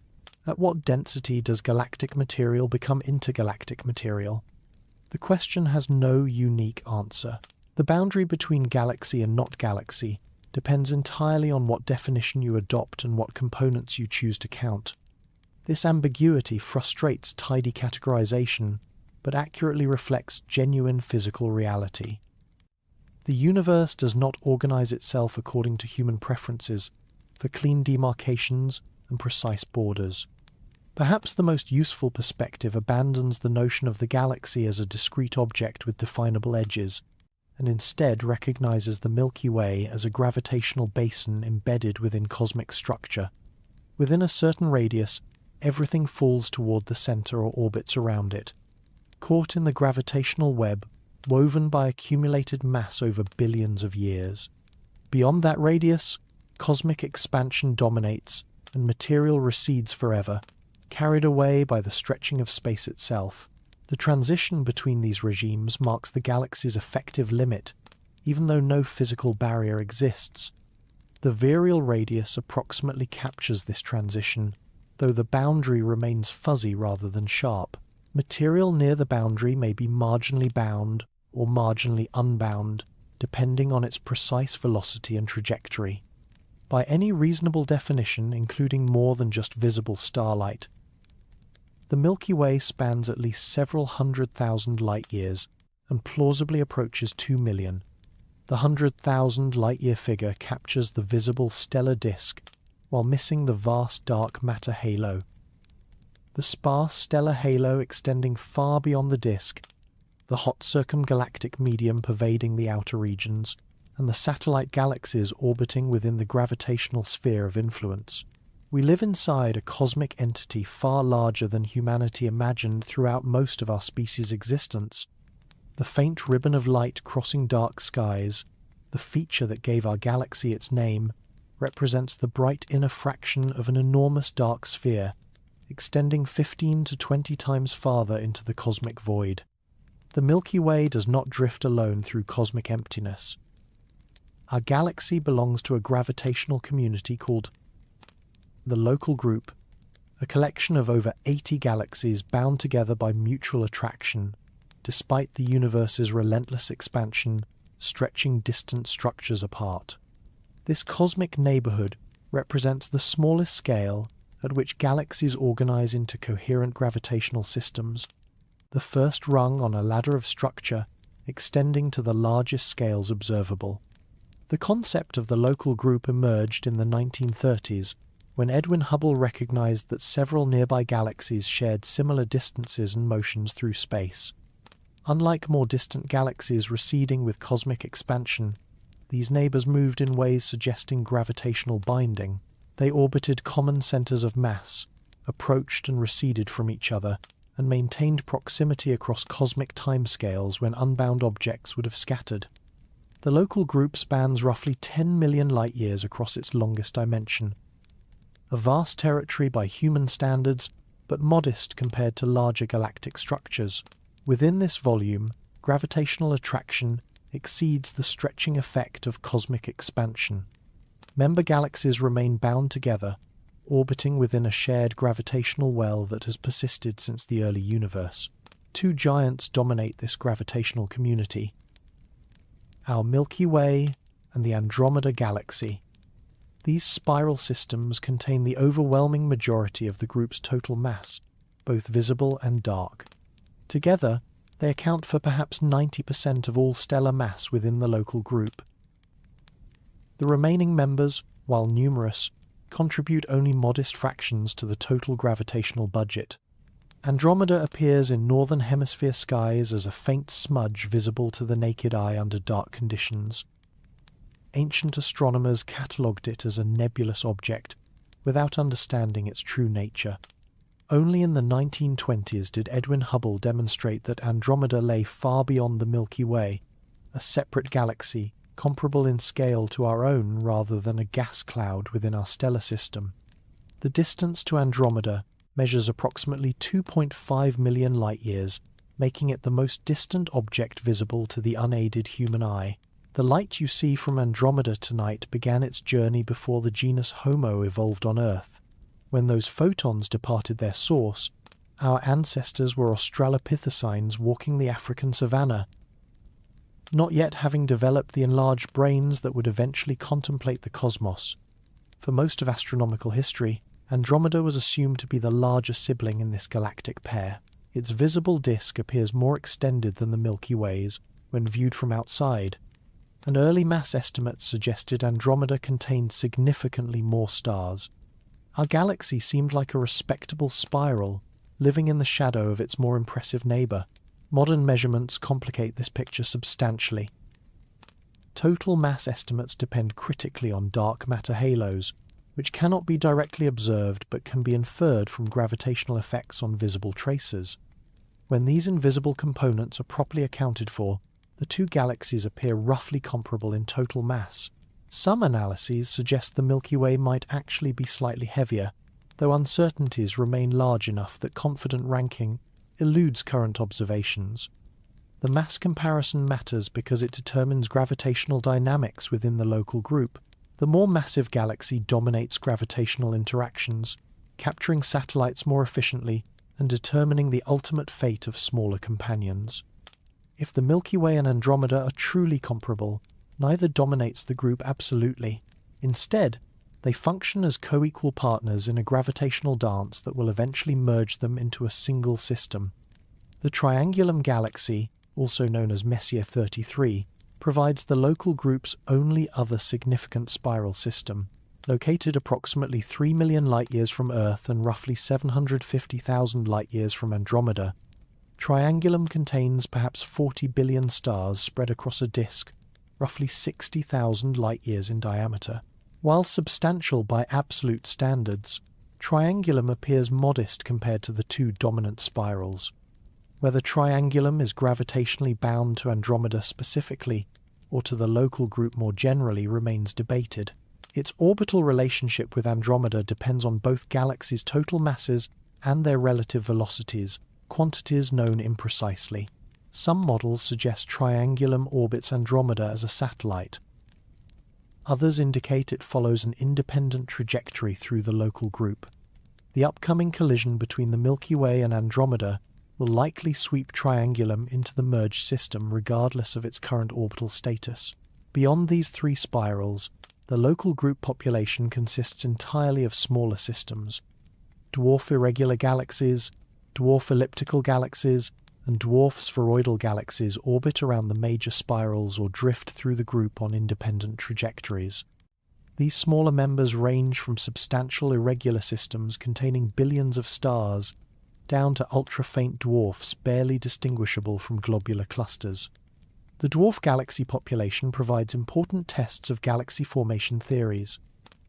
Cosmological models predict that dark matter halos should contain numerous smaller subhalos, each potentially hosting a dwarf galaxy. The number and properties of observed dwarfs constrain these predictions. Current surveys have identified roughly 60 local group members, with ongoing discoveries suggesting the census remains incomplete. particularly for the faintest objects hiding at detection limits. What is certain beyond any doubt is that the Milky Way and Andromeda are falling toward each other. Spectroscopic measurements reveal that Andromeda approaches us at roughly 250,000 miles per hour, a velocity directed almost precisely toward our position.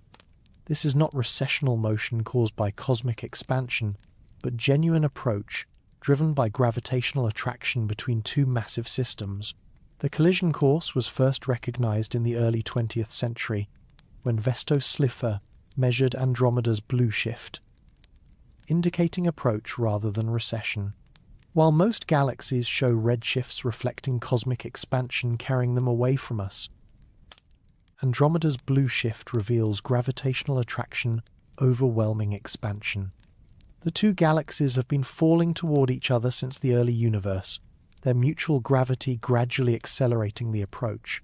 Previous estimates placed the collision roughly 4.5 billion years in the future. The timing depends sensitively on several factors.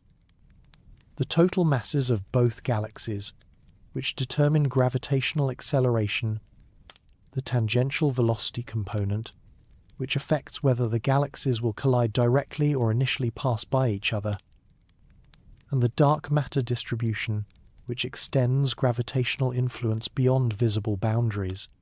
Recent proper motion measurements from the Gaia spacecraft have refined our understanding of Andromeda's trajectory. The galaxy moves not only toward us but also slightly sideways, meaning the collision will not be perfectly head-on. However, the tangential velocity component appears small enough that direct collision remains inevitable. The galaxies will not pass by each other and separate, but will become gravitationally captured in a merger that transforms both systems. More massive galaxies falling toward each other accelerate faster under mutual gravitational attraction. If both the Milky Way and Andromeda are more massive than older estimates suggested, which current measurements indicate, the collision timeline shortens. Recent calculations indicate the merger might commence in closer to 4 billion years rather than 4.5 billion. Though uncertainties span hundreds of millions of years in either direction, the collision will not resemble anything in human experience. Stars within galaxies are separated by such enormous distances that direct stellar impacts remain extraordinarily unlikely. The average distance between neighboring stars in the Milky Way's disk measures roughly 4 light-years, over 25 trillion miles.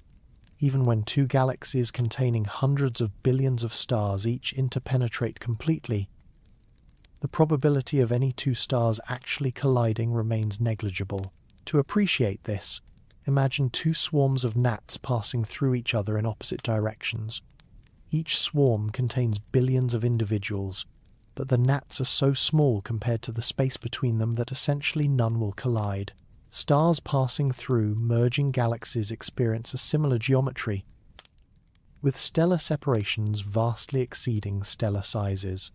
The violence of galactic collision occurs through gravitational disruption rather than physical contact. As the galaxies approach, stars begin feeling gravitational pulls from both galactic centers simultaneously. These competing attractions scramble established orbits, flinging stars onto wildly different trajectories than they followed before the encounter. Some stars will be ejected entirely, achieving velocities exceeding the escape speed of the combined system. These hypervelocity stars will fly into intergalactic space, becoming isolated wanderers no longer bound to any galaxy. Computer simulations suggest perhaps 10 to 20% of stars in the outer regions of both galaxies may be flung out during the merger. These ejected stars will drift through intergalactic space indefinitely, their planetary systems, if any, carried along into cosmic isolation. Other stars will plunge toward the combined galactic centers on highly elongated orbits, diving deep into regions they never previously approached before, swinging back out to enormous distances. The orderly circular or mildly elliptical orbits characterizing disk stars will dissolve into chaotic trajectories, sampling the entire merged system. The spiral structures that give both galaxies their visual beauty will not survive this gravitational scrambling. Spiral arms represent density waves, maintaining coherent patterns only because stars orbit in organized fashion. When merger scrambles these orbits, the density waves dissipate. No mechanism will regenerate spiral structure in the disturbed remnant. Gas clouds, unlike stars, will collide directly during the merger. The interstellar medium in both galaxies consists of diffuse hydrogen and helium with trace heavier elements, spread throughout the galactic disks at densities averaging roughly 1 atom per cubic centimeter. When two such media interpenetrate at relative velocities of hundreds of kilometers per second, the gas shock heats to millions of degrees. This violent compression triggers massive bursts of star formation across the merging system. Gas that might have formed stars gradually over billions of years instead collapses rapidly under shock compression, igniting perhaps billions of new stellar furnaces within a few 100 million years. The merger will briefly transform both relatively sedate spirals into a furiously star-forming system visible across cosmological distances. Such starburst episodes are observed in merging galaxies throughout the universe. The Antennae galaxies, a pair of spirals currently colliding roughly 45 million light-years from Earth, display spectacular star formation triggered by their ongoing interaction. Infrared observations reveal hundreds of massive star clusters forming within the collision zone, each containing thousands of hot young stars that will eventually seed surrounding space with heavy elements through supernova explosions. After several billion years of gravitational wrestling, the merged Milky Way Andromeda remnant will settle into a massive elliptical galaxy. All spiral structure will have been erased. Instead, a bloated spheroid of stars will orbit chaotically around whatever remains of the two original supermassive black holes. Those black holes face their own eventual merger. As the galaxies combine, their central black holes will sink toward the common center of mass through a process called dynamical friction. Stars passing near the black holes transfer orbital energy, gradually draining the black hole's kinetic energy and causing them to spiral inward. The final stages of black hole merger produce some of the most energetic events in the universe. As the two black holes orbit ever closer, they emit gravitational waves carrying away orbital energy at accelerating rates. The final coalescence releases energy equivalent to several percent of the combined black hole mass, radiated entirely as gravitational waves detectable across billions of light-years. The merged black hole resulting from the Milky Way Andromeda collision will contain roughly 100 million solar masses or more, depending on how much gas falls inward during the merger to feed additional growth. This monster will anchor the center of the new elliptical galaxy, occasionally flaring when passing stars or gas clouds venture close enough to be consumed. Astronomers have already nicknamed this future galaxy Milkdromeda or Milkomeda. Our descendants, if any survive that far into the future, will inhabit a completely transformed cosmic home. The familiar constellations will have been scrambled beyond recognition. The Milky Way band crossing the night sky will have been replaced by a diffuse glow from the elliptical spheroid surrounding their position. Whether Earth witnesses, this transformation depends on the Sun's fate. Our star will exhaust its core hydrogen fuel in approximately 5 billion years, subsequently expanding into a red giant that may engulf Mercury and Venus, while severely affecting conditions on Earth. The Sun will eventually shed its outer layers and collapse into a white dwarf, roughly Earth-sized but containing half the Sun's original mass. The timing overlaps disturbingly with the Andromeda collision. The merger will likely commence while the Sun still shines, though it may be entering its red giant phase, or have already collapsed to a white dwarf by the time the interaction reaches its most dramatic stages. Any life remaining in the solar system will witness skies utterly transformed by the ongoing galactic merger. The revised understanding of galactic mass and extent affects collision dynamics significantly. The dark matter halos of both galaxies extend hundreds of thousands of light-years from their respective centers, far beyond the visible stellar disks. These extended halos will interact gravitationally long before the visible galaxies appear to touch. This raises an intriguing possibility. The collision may have already begun in regions we cannot directly observe. Dark matter from each galaxy exerts gravitational influence across the void separating them. Where these influences overlap, dark matter particles experience pulls from both systems. The halos may already interpenetrate in the space between visible disks, meaning the merger commenced long ago even as luminous portions remain separated by over 2 million light-years. Computer simulations support this interpretation. When researchers model the approach of two massive spiral galaxies with realistic dark matter halos, gravitational interaction begins when the halos first touch. Tidal forces start deforming both systems before visible disks approach, creating asymmetries in stellar distributions, and triggering material flows that precede the spectacular visible merger by hundreds of millions of years. We may be living through the early stages of galactic collision without realizing it, because the initial interactions occur in components we cannot see. The outer dark matter halo of the Milky Way may already feel significant gravitational influence from Andromeda, subtly affecting satellite galaxy orbits and stellar stream dynamics in ways current observations cannot definitively attribute to the approaching collision. Understanding the Milky Way's true scale illuminates how our galaxy reached its current configuration. Spiral galaxies do not emerge fully formed from primordial gas clouds in the early universe. They assemble gradually through cosmic time, accreting smaller systems, merging with comparable partners, and slowly building the structures we observe today. This hierarchical assembly process began shortly after the Big Bang, when dark matter started clumping from initially nearly uniform distributions. Small dark matter halos formed first, merging into progressively larger structures over billions of years. Ordinary matter fell into these dark matter gravitational wells, cooling and condensing to form the first stars, which collected into the first galaxies. The Milky Way has consumed numerous smaller galaxies throughout its history. Each captured system added stars to the growing halo, while contributing dark matter to the invisible envelope surrounding visible populations. The current structure represents accumulated cosmic cannibalism, spanning most of the universe's 13.8 billion-year existence.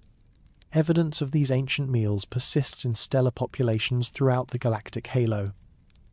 Stars born in different galaxies carry distinctive chemical fingerprints, reflecting conditions in their birthplaces. Heavy element abundances, ratios between different elements, and detailed patterns in elemental composition all vary depending on where and when stars formed. These chemical signatures survive unchanged for billions of years, allowing astronomers to identify stellar origins long after parent systems have been destroyed. Kinematic signatures provide complementary evidence. Stars retain memory of their orbital characteristics, even after their parent galaxies have been disrupted and absorbed. Groups of stars sharing unusual orbits, moving in ways inconsistent with formation within the Milky Way disk, likely originated in external systems that merged with our galaxy in the past. The most significant identified merger occurred roughly 10 billion years ago, when a galaxy containing perhaps 1/4 the Milky Way's mass at that time collided with our ancestral system. This galaxy, reconstructed from the debris it left behind, has been named Gaia Enceladus, after the spacecraft whose data revealed its existence and the giant of Greek mythology. The collision was violent by galactic standards. Gaia Enceladus approached on a trajectory carrying it deep into the proto-Milky Way, where tidal forces shredded it over several 100 million years. Billions of stars were stripped from the incoming galaxy and scattered throughout the growing Milky Way halo. These immigrant stars remain identifiable today through their distinctive chemical compositions and orbital characteristics. Gaia Enceladus stars move on radially elongated orbits, quite unlike the nearly circular paths followed by disk populations. They plunge from the outer halo deep toward the galactic center before swinging back out, sampling enormous ranges of galactocentric distance during each orbit. Their chemical abundances show systematically lower heavy element content than stars born in the Milky Way, reflecting formation in a smaller, less chemically evolved system. These forensic signatures allowed astronomers to reconstruct the merger event from the debris remaining billions of years later. Computer simulations reproduce observed stellar distributions when a galaxy of appropriate mass collides with the proto-Milky Way on the trajectory indicated by kinematic data. The match between simulations and observations confirms that this ancient collision actually occurred. The Gaia-Enceladus merger dramatically affected the Milky Way's structure. Simulations suggest the collision heated the existing stellar disk, puffing it up substantially and possibly creating or enhancing the thick disk component observed today. The Milky Way contains two overlapping disk populations: a thin disk of younger stars on nearly circular orbits, and a thick disk of older stars on slightly more inclined and eccentric orbits. The thick disk may represent the original Milky Way disk, heated and thickened by the Gaia-Enceladus impact. Star formation bursts accompanied the merger, as gas clouds in both systems compressed under tidal forces and shock interactions. Heavy element production accelerated during this active period, enriching the interstellar medium that would eventually form subsequent stellar generations. The Milky Way before this collision looked substantially different from the galaxy we currently inhabit. Additional mergers have left their marks throughout subsequent cosmic time. The Kraken event, potentially occurring even earlier than Gaia-Enceladus, may have contributed comparable or greater stellar mass. Evidence for Kraken comes from stellar populations with chemical and kinematic properties inconsistent with Gaia-Enceladus debris, suggesting an independent origin in a separate accreted galaxy. The reconstruction of this even more ancient merger remains tentative, but multiple independent accretion events clearly shaped the Milky Way's early history. The Sequoia merger added material on orbital paths distinct from both Gaia-Enceladus and Kraken debris, indicating yet another independent accretion event. The Helmi streams preserved debris from a galaxy disrupted perhaps 5 to 8 billion years ago. Ongoing disruption of the Sagittarius dwarf continues adding stars to the halo in the present epoch. Each accretion event increased the galaxy's mass while extending its gravitational reach. More massive galaxies possess stronger gravitational influence that attracts additional material for future growth. Success breeds success in galactic assembly, with larger systems capturing more satellites and stripping more material from passing victims. The Milky Way's current heavyweight status reflects a history of successful competition within its cosmic environment. This assembly history means the galaxy's current size reflects past growth rather than primordial conditions. The dark matter halo condensed from density fluctuations in the early universe, but its mass increased through subsequent mergers with smaller halos. Ordinary matter accumulated similarly, with gas and stars from accreted systems adding to the growing galactic inventory. Beyond the local group, our galaxy belongs to still larger gravitational structures representing higher levels in the cosmic hierarchy. The Virgo supercluster encompasses the local group along with roughly 100 other galaxy groups and clusters, spreading across more than 100 million light-years of cosmic space. The Virgo cluster itself, the dominant concentration within this supercluster, contains over 1,000 galaxies centered roughly 54 million light-years from Earth. This massive cluster's gravitational pull affects galaxy motions throughout the surrounding region, including the local group. Our entire galactic neighborhood falls toward Virgo at roughly 300 kilometers per second, a motion superimposed on the larger cosmic expansion. Even the Virgo supercluster forms just one component of a vaster structure, identified in 2014, through careful analysis of galaxy motions across enormous volumes. The Laniakea supercluster, named using the Hawaiian term for immense heaven, contains approximately 100,000 galaxies flowing together within a gravitational basin spanning 500 million light-years. Mapping Laniakea required measuring peculiar velocities for thousands of galaxies, determining how their motions deviate from pure cosmic expansion due to gravitational influences from surrounding matter. Galaxies throughout this enormous volume share a common flow pattern, streaming toward a gravitational concentration that defines the supercluster's center. This mass overdensity, called the Great Attractor, has puzzled astronomers since its discovery in the 1980s. Located roughly 250 million light-years from Earth in a direction partially obscured by the Milky Way's disk, the Great Attractor contains thousands of galaxies whose combined gravity pulls the entire Laniakea supercluster toward a common destination. The Milky Way participates in this cosmic current, carried along with trillions of other stars toward gravitational destiny beyond our immediate comprehension. Our motion toward the Great Attractor measures roughly 600 kilometers per second, relative to the cosmic microwave background radiation, the remnant glow from the early universe that provides a universal reference frame. Yet even Laniakea does not represent the largest coherent structures in the cosmos. Superclusters themselves cluster into even larger filamentary structures, surrounding enormous voids, creating a cosmic web of matter stretching across the observable universe. The Milky Way occupies one small node in this web, connected through gravitational flows to structures spanning billions of light-years. The revised scale of our galaxy reshapes how we understand cosmic significance. The Milky Way was never the modest neighborhood implied by older measurements. Accounting for dark matter halos, extended stellar populations, and circumgalactic gas reveals a galactic heavyweight whose gravitational influence extends across millions of light-years.